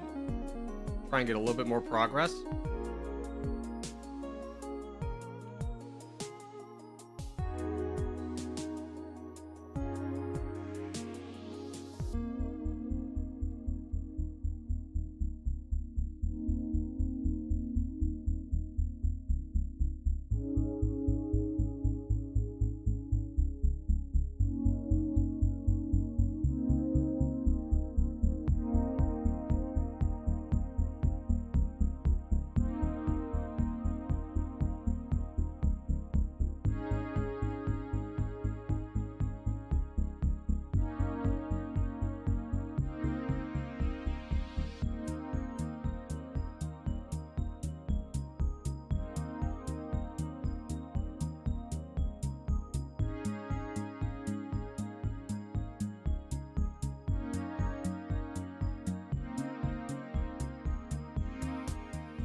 America should make their national animal a decapitated chicken. Did you know Benjamin Franklin wanted our national animal to be the pigeon? Or was it the dove? I think it was the pigeon.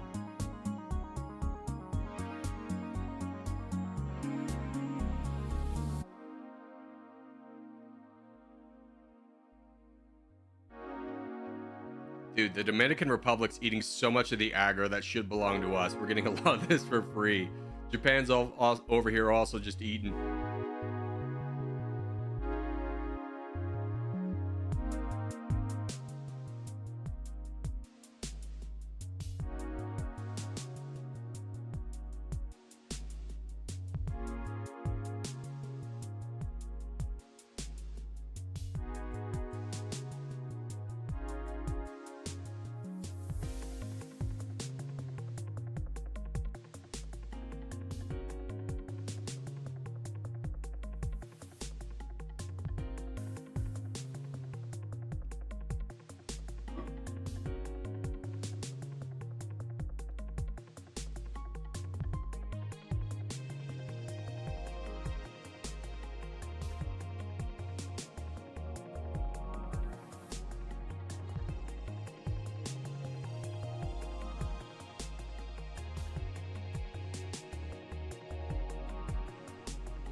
Dude, Dominican Republic's quietly built up a lot of strength.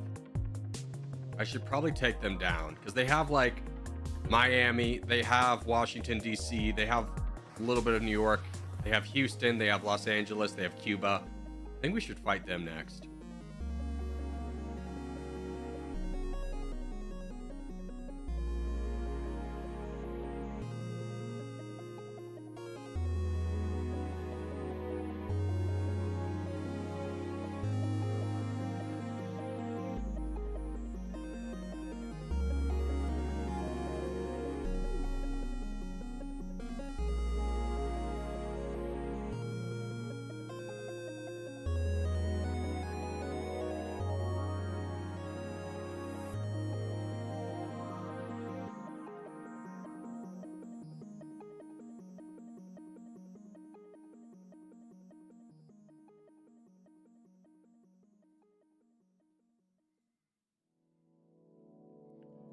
All right, while we are finishing up the United States, we're gonna finish up this area. I'll send a couple people to Alaska, but I'm gonna split the army and fight down to Dominican Republic. They don't have too many friends, only 2 of them.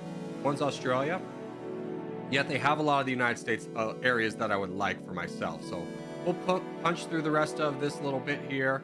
Just make sure this all gets done. Good. Okay. Units going to Alaska. Units going to Alaska. You're going down there.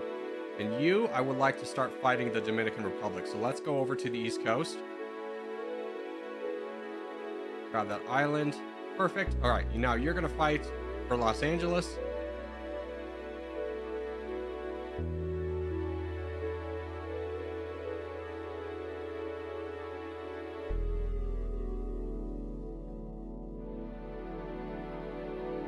And you're going to fight for Washington, D.C., New York area. Australia's declared war on us. Hopefully we can buy them off. We can. Perfect. So that's both of the Dominican Republic's allies gone.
Italy's fighting me. Don't have enough to buy them off.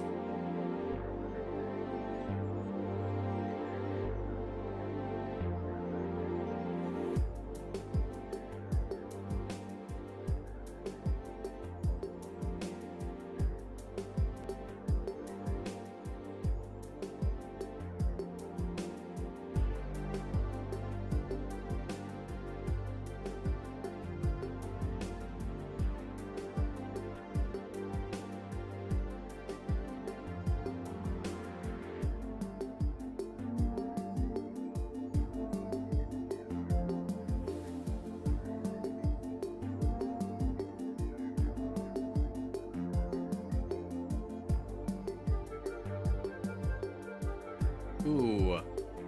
Let's get a peace treaty with France, and then we could fight Japan down. They have a lot of territory I would like. Obviously love to finish up the Dominican Republic, but I think we've done enough of a blow to them and the United States. So this is kind of working out to our favor. We'll finish up a little bit of Alaska here. And then I think we take the fight directly to Japan.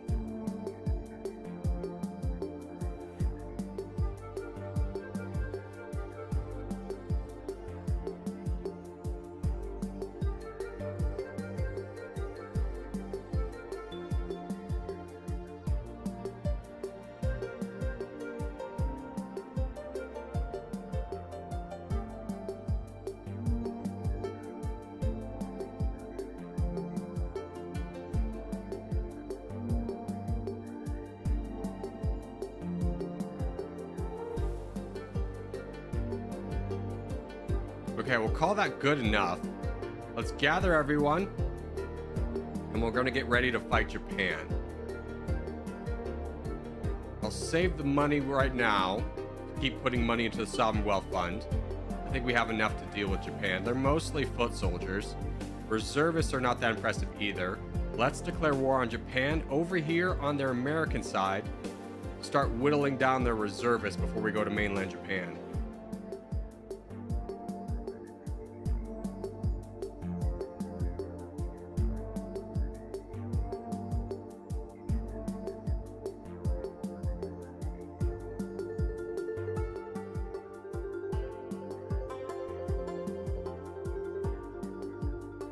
fact, let's make sure we get Japan.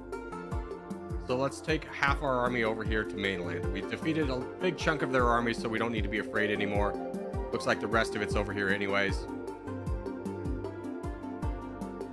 And this unit can definitely split 3 times. So let's get a unit there and split you in half and go there. Really hammer home the western side of the United States.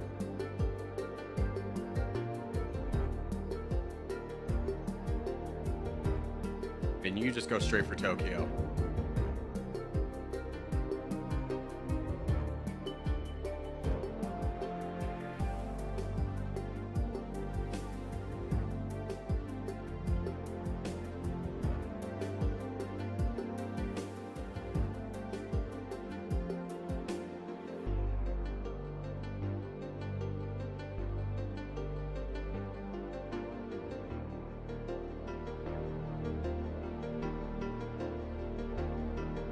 This is working out perfectly. We're almost done in the west. We'll be able to bring all of our troops over to Asia to fight Japan.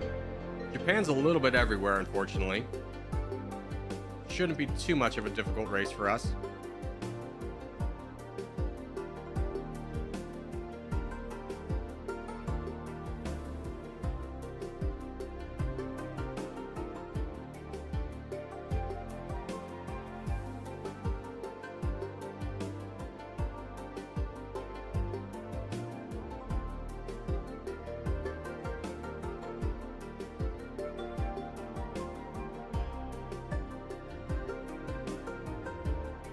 Where's all the economy hiding in this game?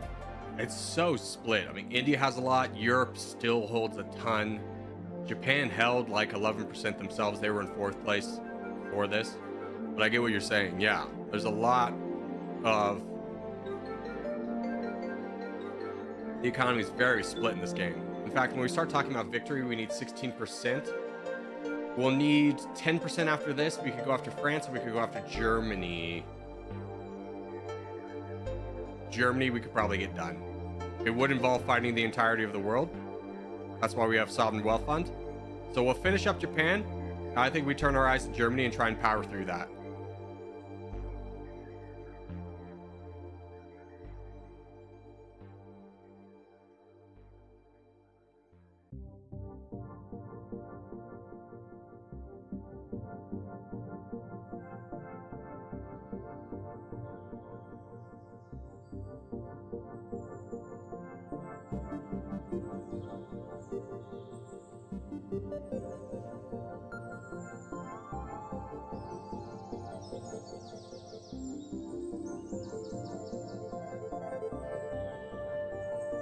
We could also potentially power through India, who's very weak. They don't have as many friends as they used to. Or I think Germany still has, yeah, Germany still has all their friends. Maybe we power through India. There's 20%.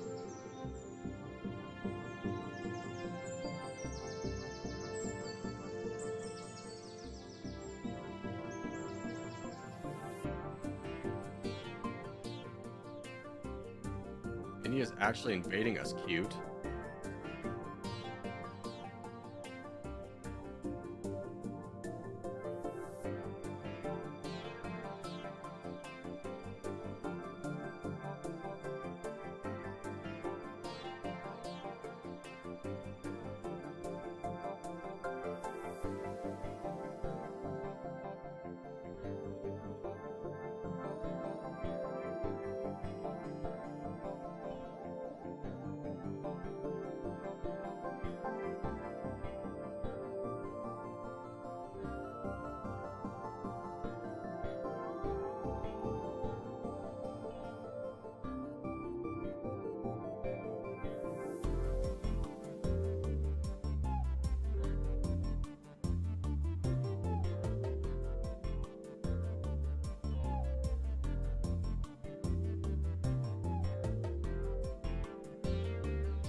Germany probably would be quicker.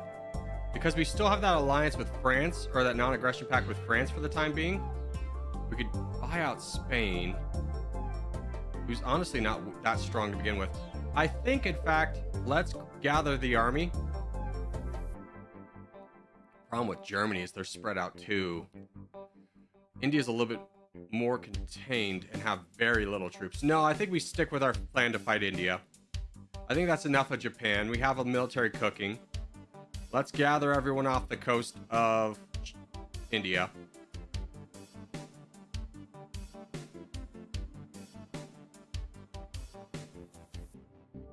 Because normally India would be a slog, but because they only have foot soldiers, they don't really have that many commandos. I know they're going to spawn a ton of militias, but our tanks and everything should be able to handle that.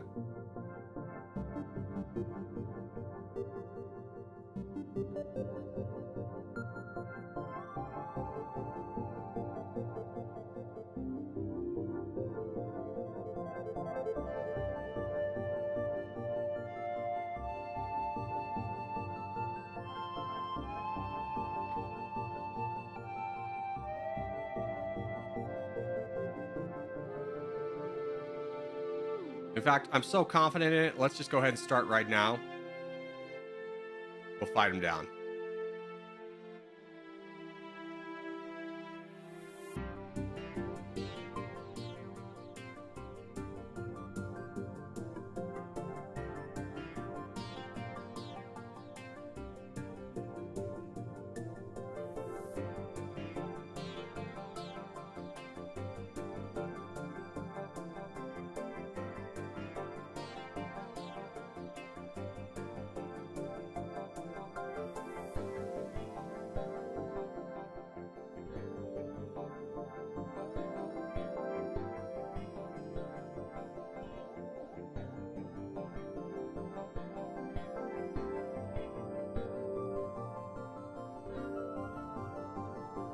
At 90% already. I think this will be enough. I think this was the smarter path to take.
All right, South Africa's declared war on us. Can we piece out that? I don't think they're that strong. No, they're not.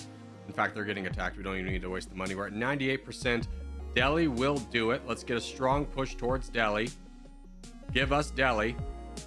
Hopefully that will do it. 99. I think it will. I think it will. We just got to give it a little bit more of a push here. Come on. Come on. Give me Delhi. Yes. Canada dominates the world after 32.788k days. Now, I doubt that really puts us anywhere on the leaderboard, but we'll check. The leaderboard for Canada is probably going to be insane just because of how good of a start it has. Canada, it puts us nowhere on the leaderboard. Holy cow. Not even in the top 40, I don't think. I didn't see my name. But that is going to do it for today. Thank you as always for the nation recommendation. If you have a nation you want me to play as next, put it in the comments down below. We'll play as the most upvoted comment in the next video. But for now, boys, thank you so much for watching. If you're new around here, subscribe for more. Put out videos 6 days a week. But for now, boys, thank you. See ya. Adios. Bye-bye.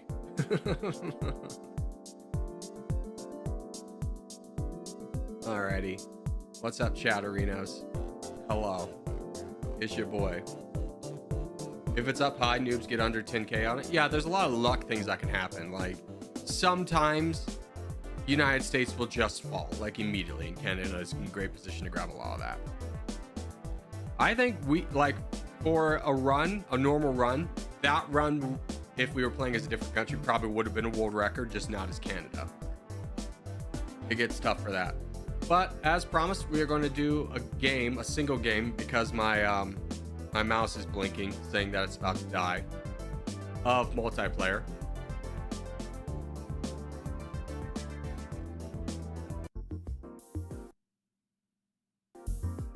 Corgi, how do I schedule gameplay with you?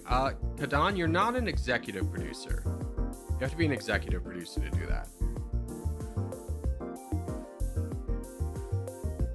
Let me play as Turkey, I guess. All right, game code's 3008. That's the code to join. I'll see everybody in there. I'll be right back. I'm going to go to the bathroom.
All right.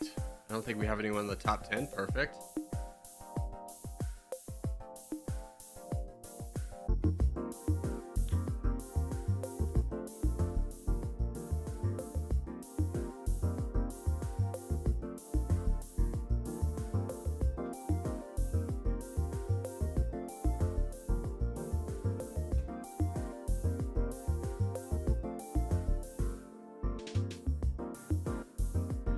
All right, I'm gonna give you guys a few more seconds. I need to go check to see my phone's charging and get more water.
Okay.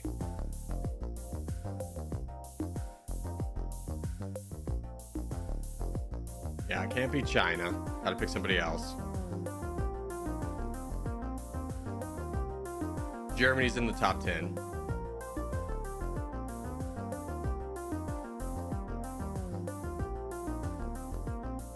Why? Because you would just have a ridiculous advantage. Let's say I let you play China, then I would have to let everyone China play like a big country. Then like the best players, Tricks and Luhansk, would probably beat China and the United States, and everybody else would lose in the first minute. Like, it keeps it a little bit more competitive. Challenge yourself. Challenge yourself. Don't just rely on the biggest country to be the biggest player.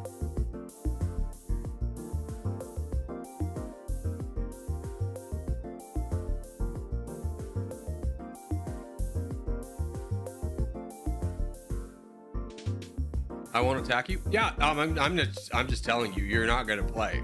So you gotta pick a different country. I'm giving you a minute to stop complaining, the two of you, because the rules are the rules. I know chat can't see the in-game chat. Those are the rules. Those have always been the rules. So you have a minute to jump in with another country, or you can keep doubling down on why you should be China and Germany.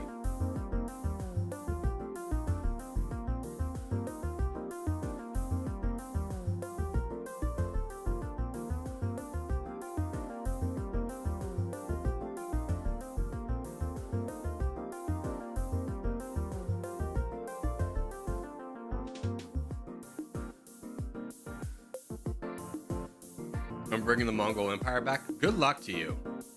I feel like your game's going to be not a lot of things happening, just because you have to wait for Russia to fall, realistically.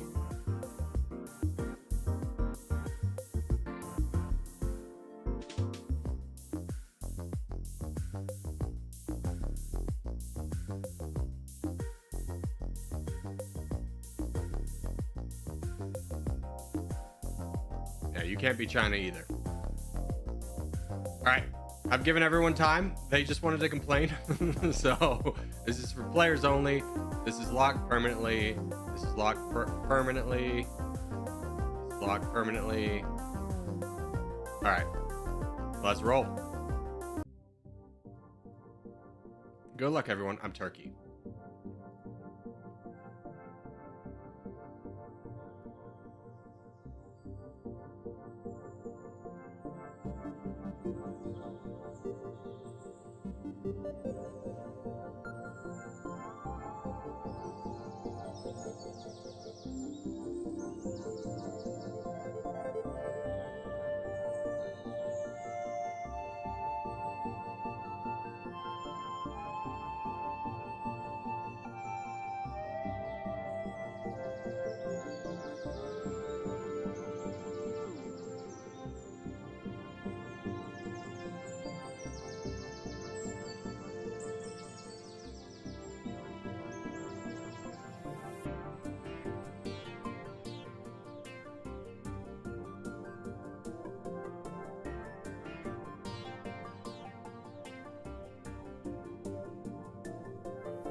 If we allowed top 10, I'd pick USA. Tricks picks China. One of us wins every time. Everyone else loses. Yeah, 100%.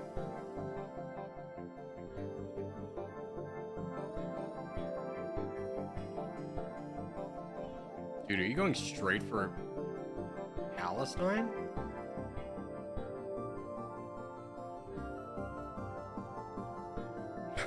Oh no, Louis. No.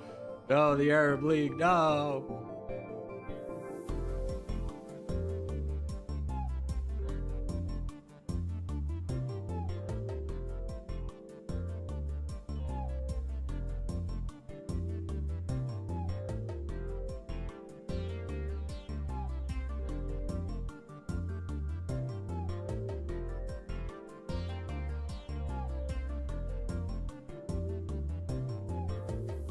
Remember, no attacking players directly within the first 5 minutes. I'll announce when 5 minutes is over.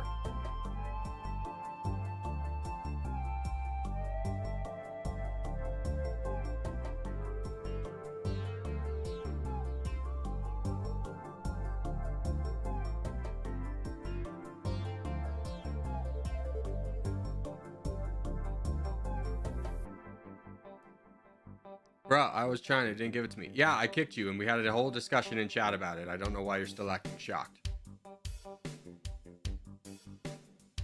Bruh, I broke the rules and it won't let me play. What's happening?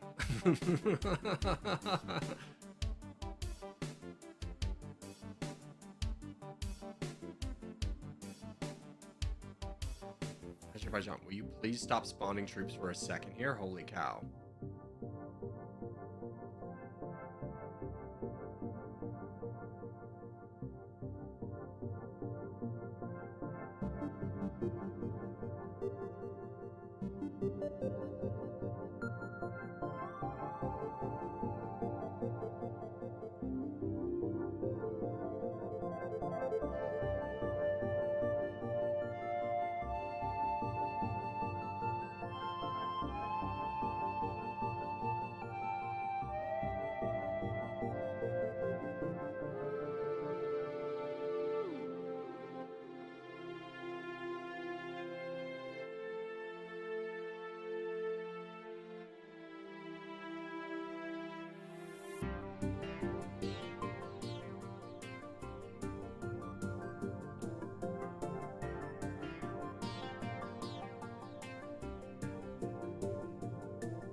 Alright, I feel pretty comfortable with this start.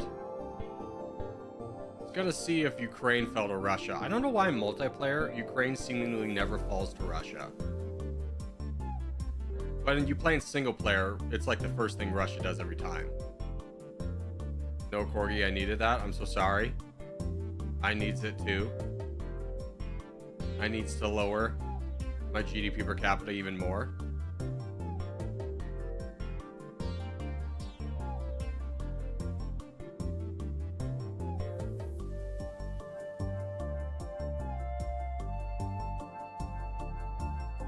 Why is the game so slow? We can speed it up. Remember, 3 minutes until you can attack a player.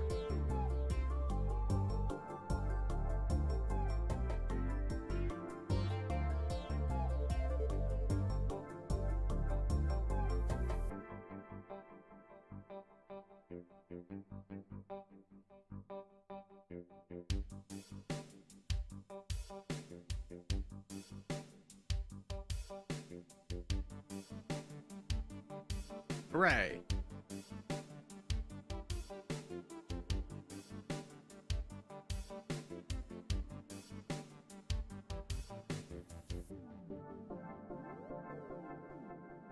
Oh, you're a player. I was thinking about attacking you. We should be friends.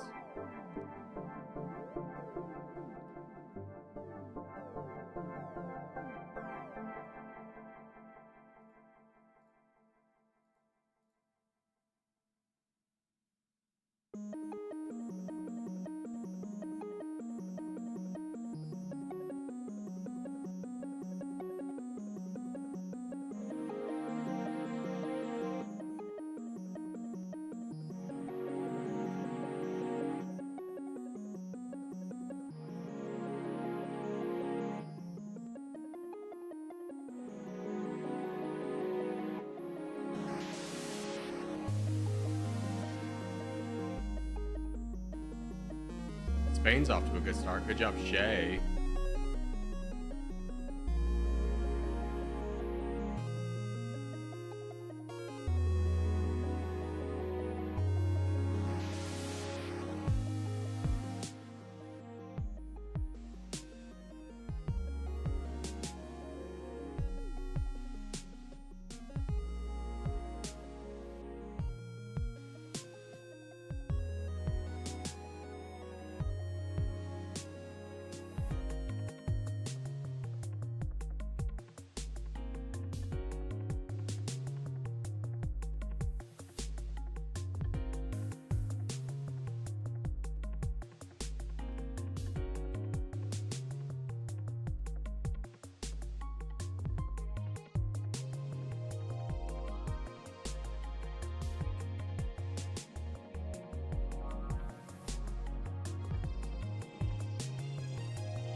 Great news for me. Lost a little bit of troops on that, but that's okay.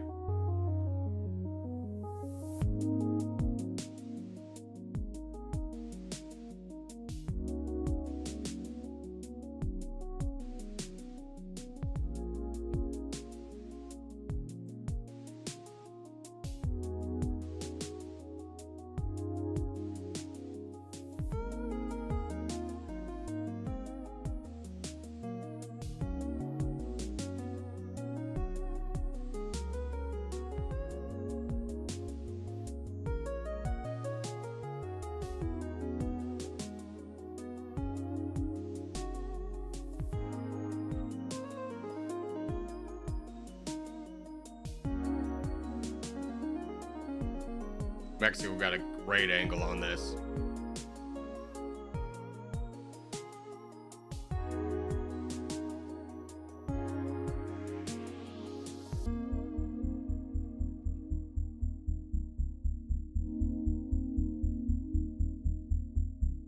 Iran.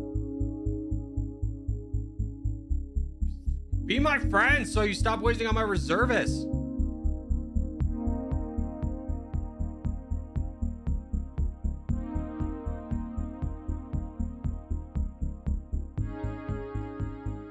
It is time to attack players.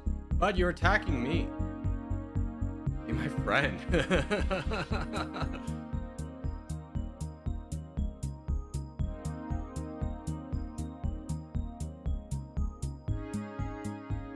Spain, be friend. Hey, Pakistan, maybe we stop being mean to everybody and calling them noobs. Otherwise, you don't get to play again. Like, it's kind of a bare minimum bar to be respectful to other players. France is weak, attack France. Go get him, Louis.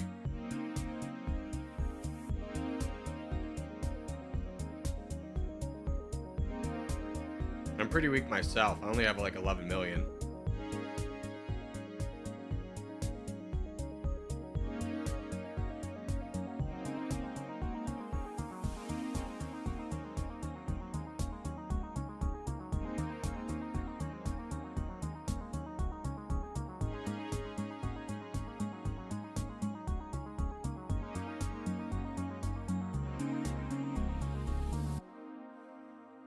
Zoff will win, I believe. Let's check. Who's leaderboard?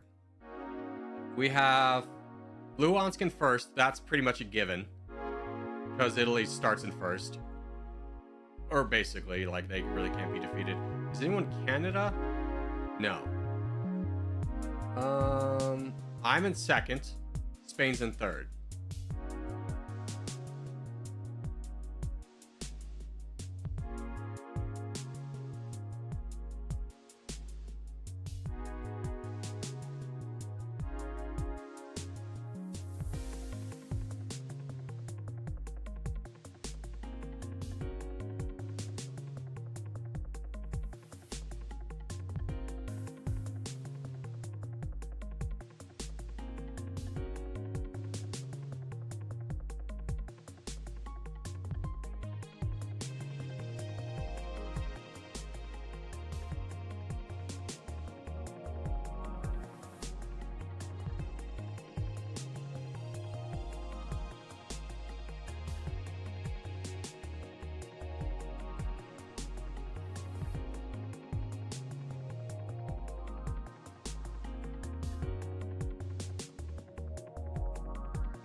I've done nothing? What are you talking about? You took out Morocco and Mauritania.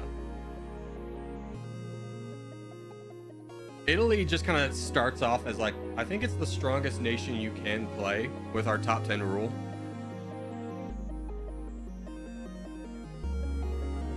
And the gap's pretty significant.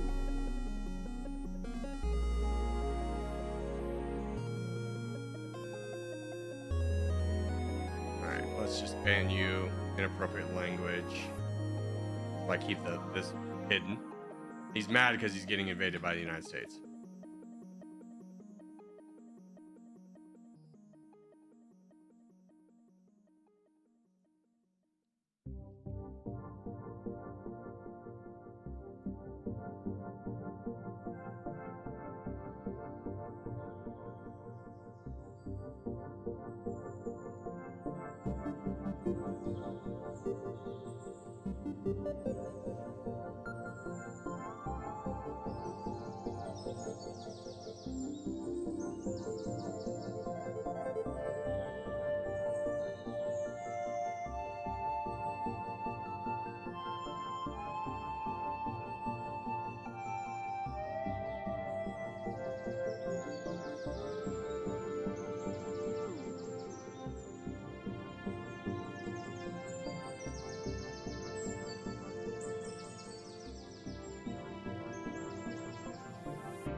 I mean, I'm here if you're here, Louis.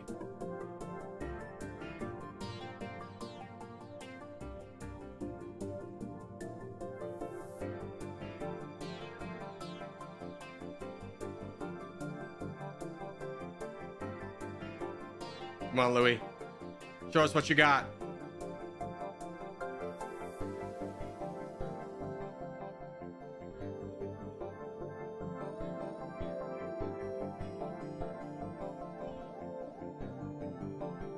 Oh my god, I literally don't get anything.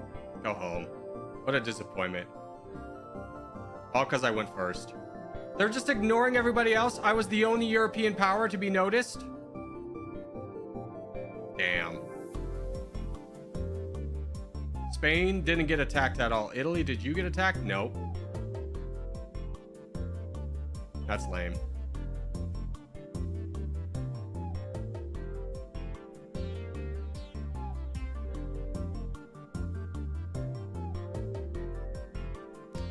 Yeah, Iran's attacking me. It's fair.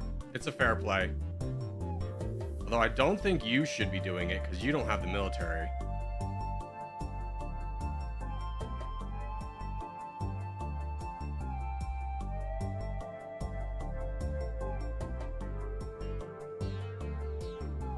Iran's falling? Yeah, anyone who's smart is probably fighting me and Iran right now.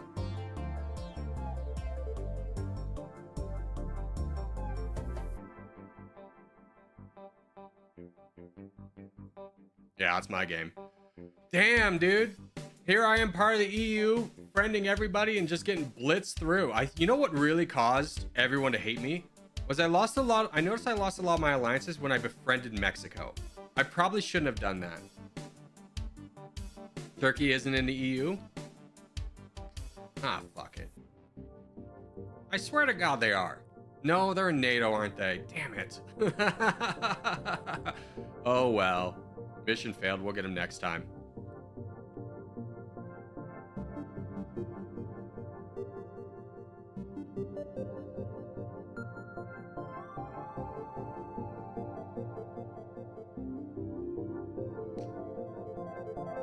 I can't do anything? Well, yeah, you can't, as an African power, the same way I got debated, attack France.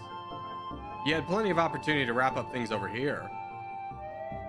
Like, Ethiopia's first move should have been going into Tanzania. Blocking that.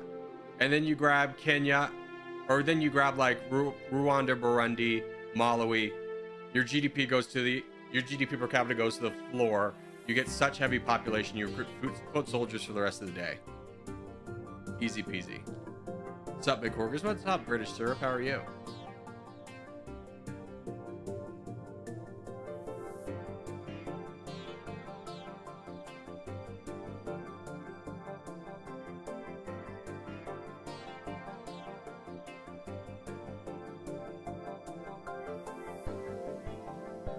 Here. Okay, the game happened. That's good news.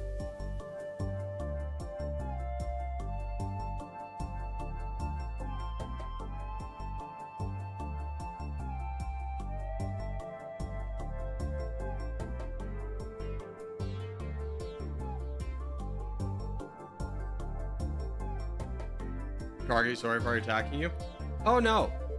I didn't say like you shouldn't attack me because like, oh, attacking me is bad. It's fair play. The only thing I was saying is just like you had 5 million, so I was like, I would probably be trying to not be a target myself in that moment rather than grabbing land. So that was advice, not like me being mad by any means.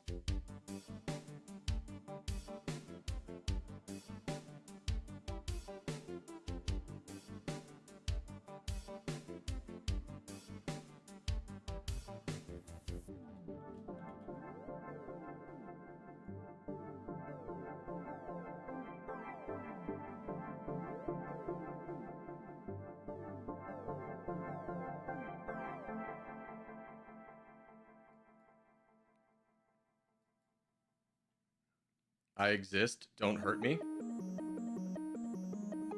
I'll make your life a living hell. I have 6 planes.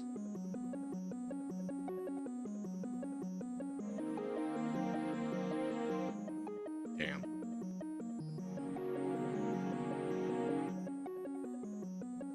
Bastard.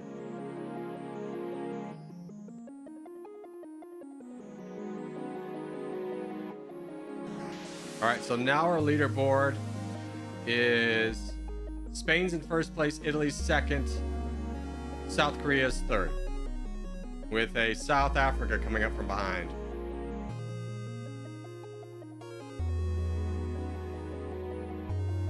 Dude, friggin' South Korea's weak AF. What happened to your troops, my friend? Also, I still exist. Get wrecked. Tricks protect me.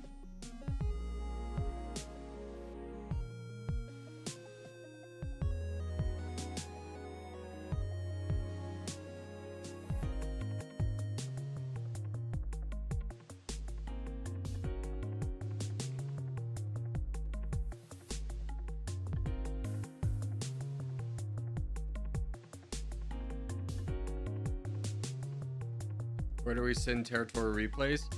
It's in the description of every video, but it's corgicircusreplays@gmail.com. Is this game moving? What's going on?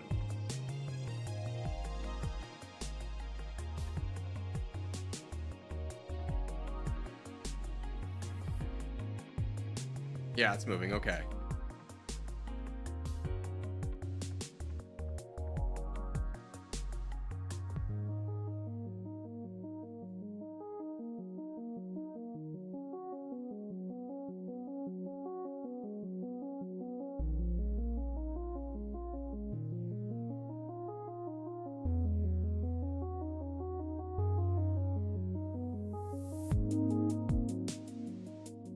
Louis, be my friend so I can see the map.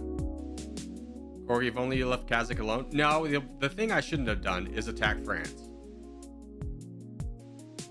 I'm a puppet of Louis.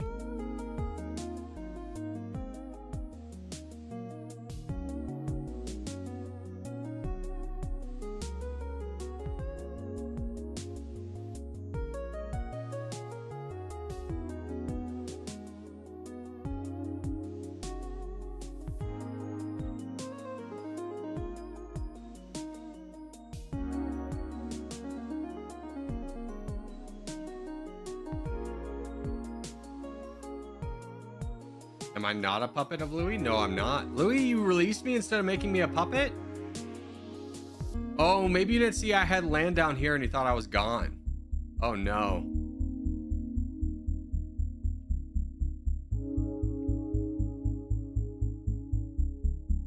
Guys, don't give me land back. Come on, you're competing. It's fine. Don't give me land back. Don't feel bad because Streamer got knocked out. Streamer made his own mistakes, right?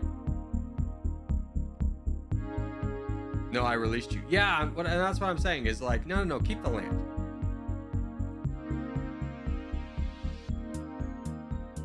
Nice land. Yeah, Tricks, you should just immediately conquer me.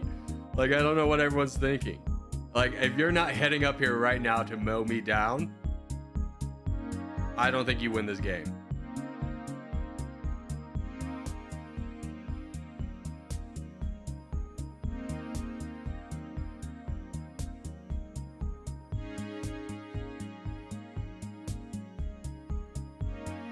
Because realistically, I think India or China or Russia now eat me, and I'd rather a player have the land than me. Yeah, get it done. Get it done, Tricks. Get it done.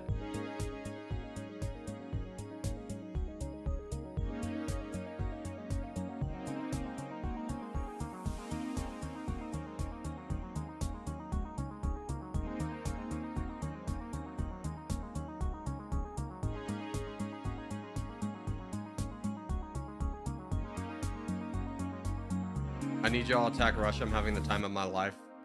Parentheses not. I told you going Mongolia was gonna be rough. Like, there's only one way this goes, and that's Russia falling.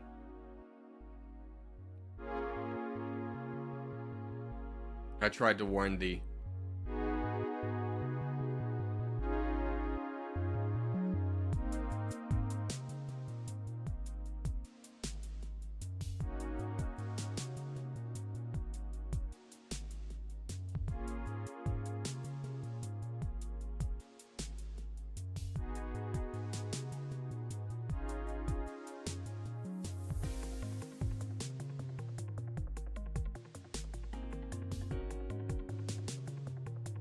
South Africa invaded your territory. Yeah, I'm aware.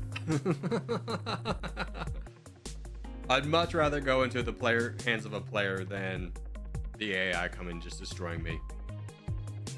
I'm doing it. What's doing it? Are you fighting the United States? I'm attacking USA. Good luck. Ooh, does Trix miss out on something bigger because he's attacking me? Is this your entire army? No, you have 3 million back at home.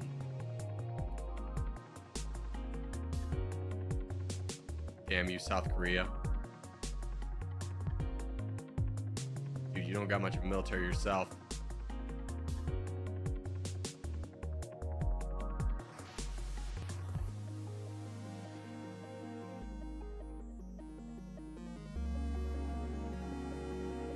I keep rising. I might defeat this army.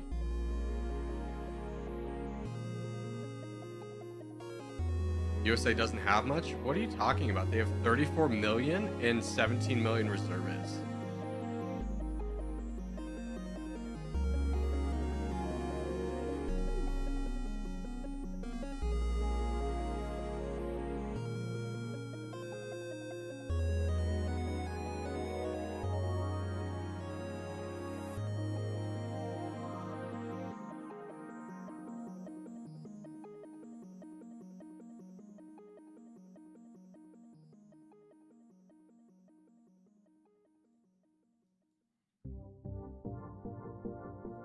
Alright, my capital moved.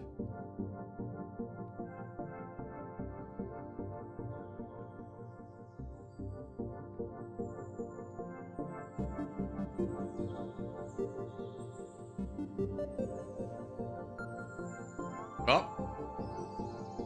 Someone attacked. Louis, you lost your entire army? What happened? Oh no, buddy. USA was strong. They didn't even lose all their army. Oh no. And the boys go right after you.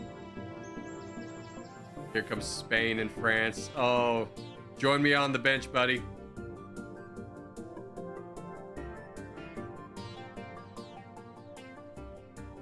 Yeah, when you guys were saying is like USA doesn't have much, it's like, I don't know about that.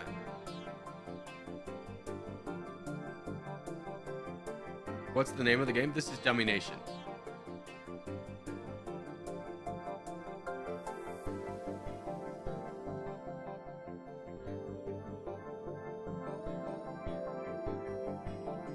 We still have another 10 minutes. I wouldn't rule out your boy Trix down here. Mexico, I think you're fighting a losing battle, although you are knocking down the United States. Here's the thing. I think you both knock down the United States, and Spain and South Africa come in and just grab it all. Who grabbed this? Ethiopia? Hey, let's go. I have to go anyways. No worries, Louise. Good seeing you. Take care. Borgia beat Mongolia first try. Nice, dude.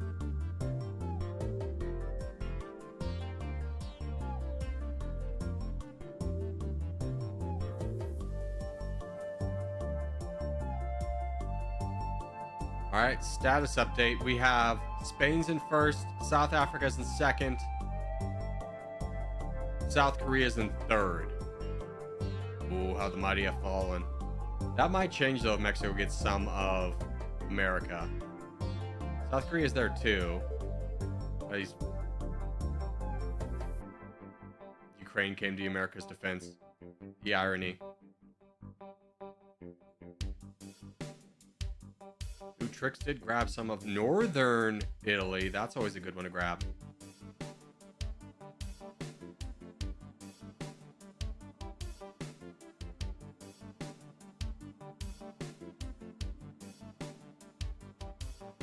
There goes the United States. Absolutely. There goes the United States.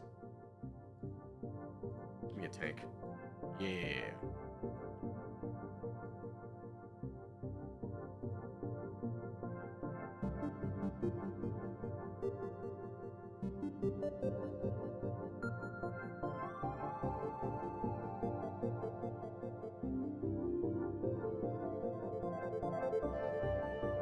Tricks, you should push for Michigan and then get Chicago.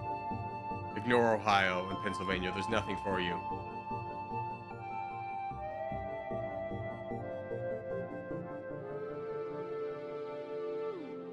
I want to be in California. Yeah, you got it. You just got to hold this against rebels. Where's Tricks going? He like got New York and bounced.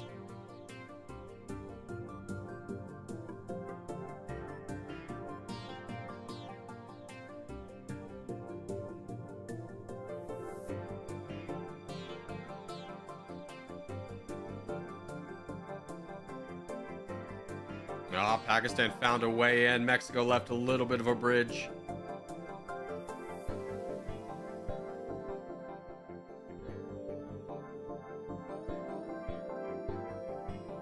Spain's cutting off Tricks.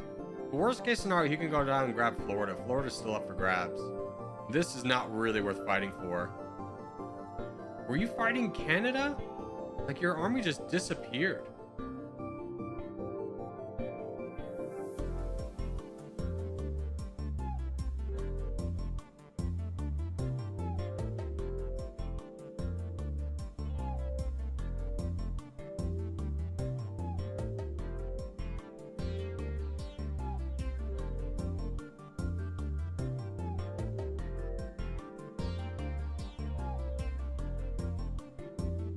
How much time?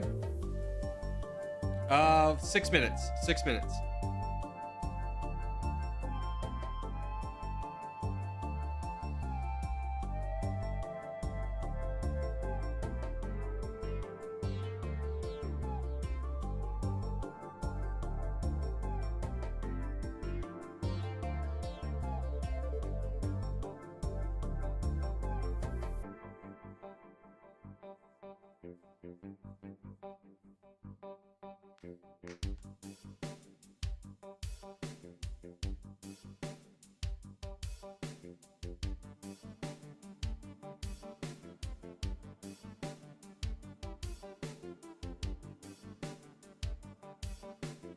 What a beautiful America.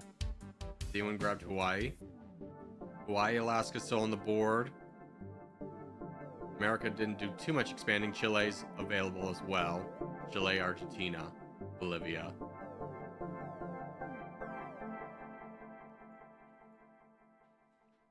Yo, what's up, Pharaoh? Good to see you, my friend.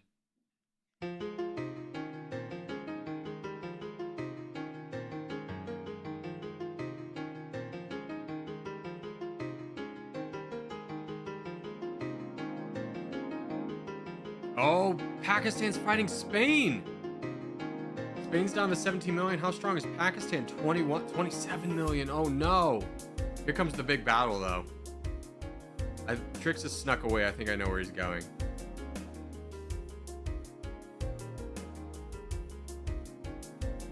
Does Spain still have its allies though? No, they don't. They lost all the European allies. Oh no.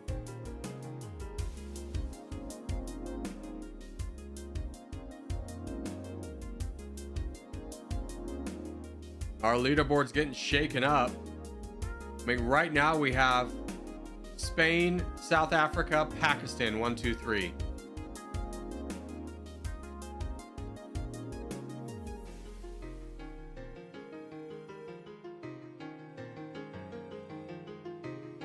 I don't think Spain's long for this world. 6.5 million troops left. Did they build any reservists?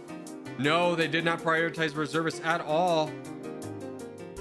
Everyone's fighting for the American territories, but France and Spain proper and Italy are open. Seems like a little bit of a blunder to be fighting for North America rather than going over and grabbing France and Spain.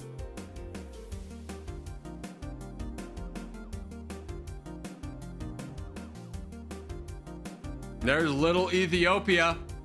Oh, getting chased away. Spain still has some troops over there. Just enough by the looks of it.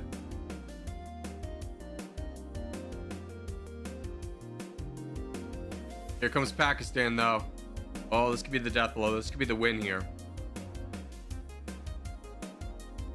Oh, don't fight for the capital. Fight for France. Fight for France. You're spending so much time just constantly fighting on these little rebels. You got to go for France.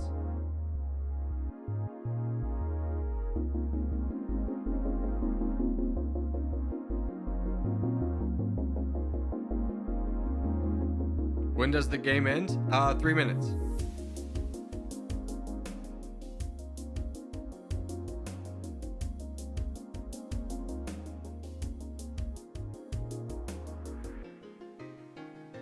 Mexico might sneak this one out as he flipped the boards. Mexico's now third. South Africa, Pakistan, Mexico.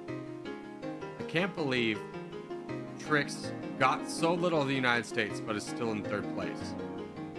I have no idea where his army is. I think he's playing defense, maybe? Ethiopia turns on Pakistan. Go, buddy, go! Let me keep this, please. I mean, I think the United Kingdom says no. I think that one's not up to us. Oh, little buddy. But it does rob Pakistan of a lot of land that other was justly his. Because now he can't go back and get it. He can't fight the UK. Hey, Shubil with a £2 donation. Sometimes I wonder why you still upload. Just quit. Yeah, what's with this trend? This is like, commenting wise, like I feel like the worst trend. I would say stop doing that trend. It's pretty dumb. I was so close. You were, Spain. You were.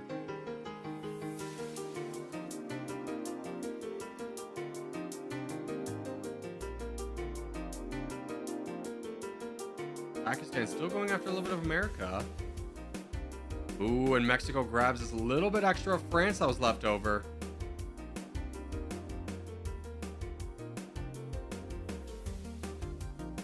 I just realized Corey's my close neighbor. Yeah, me and you, we got booted. I have a stronger military than you. Get wrecked, nerd. Get wrecked.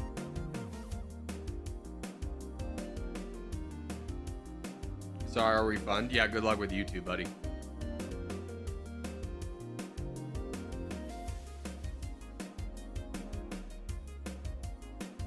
Oh, there's South Africa's army. They're going after Pakistan. Pakistan's weak. We got a minute left. Will it be enough? That's time. How's it look? How's it look? First place, South Africa. Pause. Second place, Pakistan. Third place, Mexico. Well played, boys. Well played. That was a great game. That was a great game. Corgi's the GOAT. Hey, thanks, Henry. I appreciate it. I'm sorry both me and you died. I think I was the gateway for you dying. But that's going to do it for today, boys. Hope you had fun. I had a lot of fun, and I will see everybody tomorrow. Adios.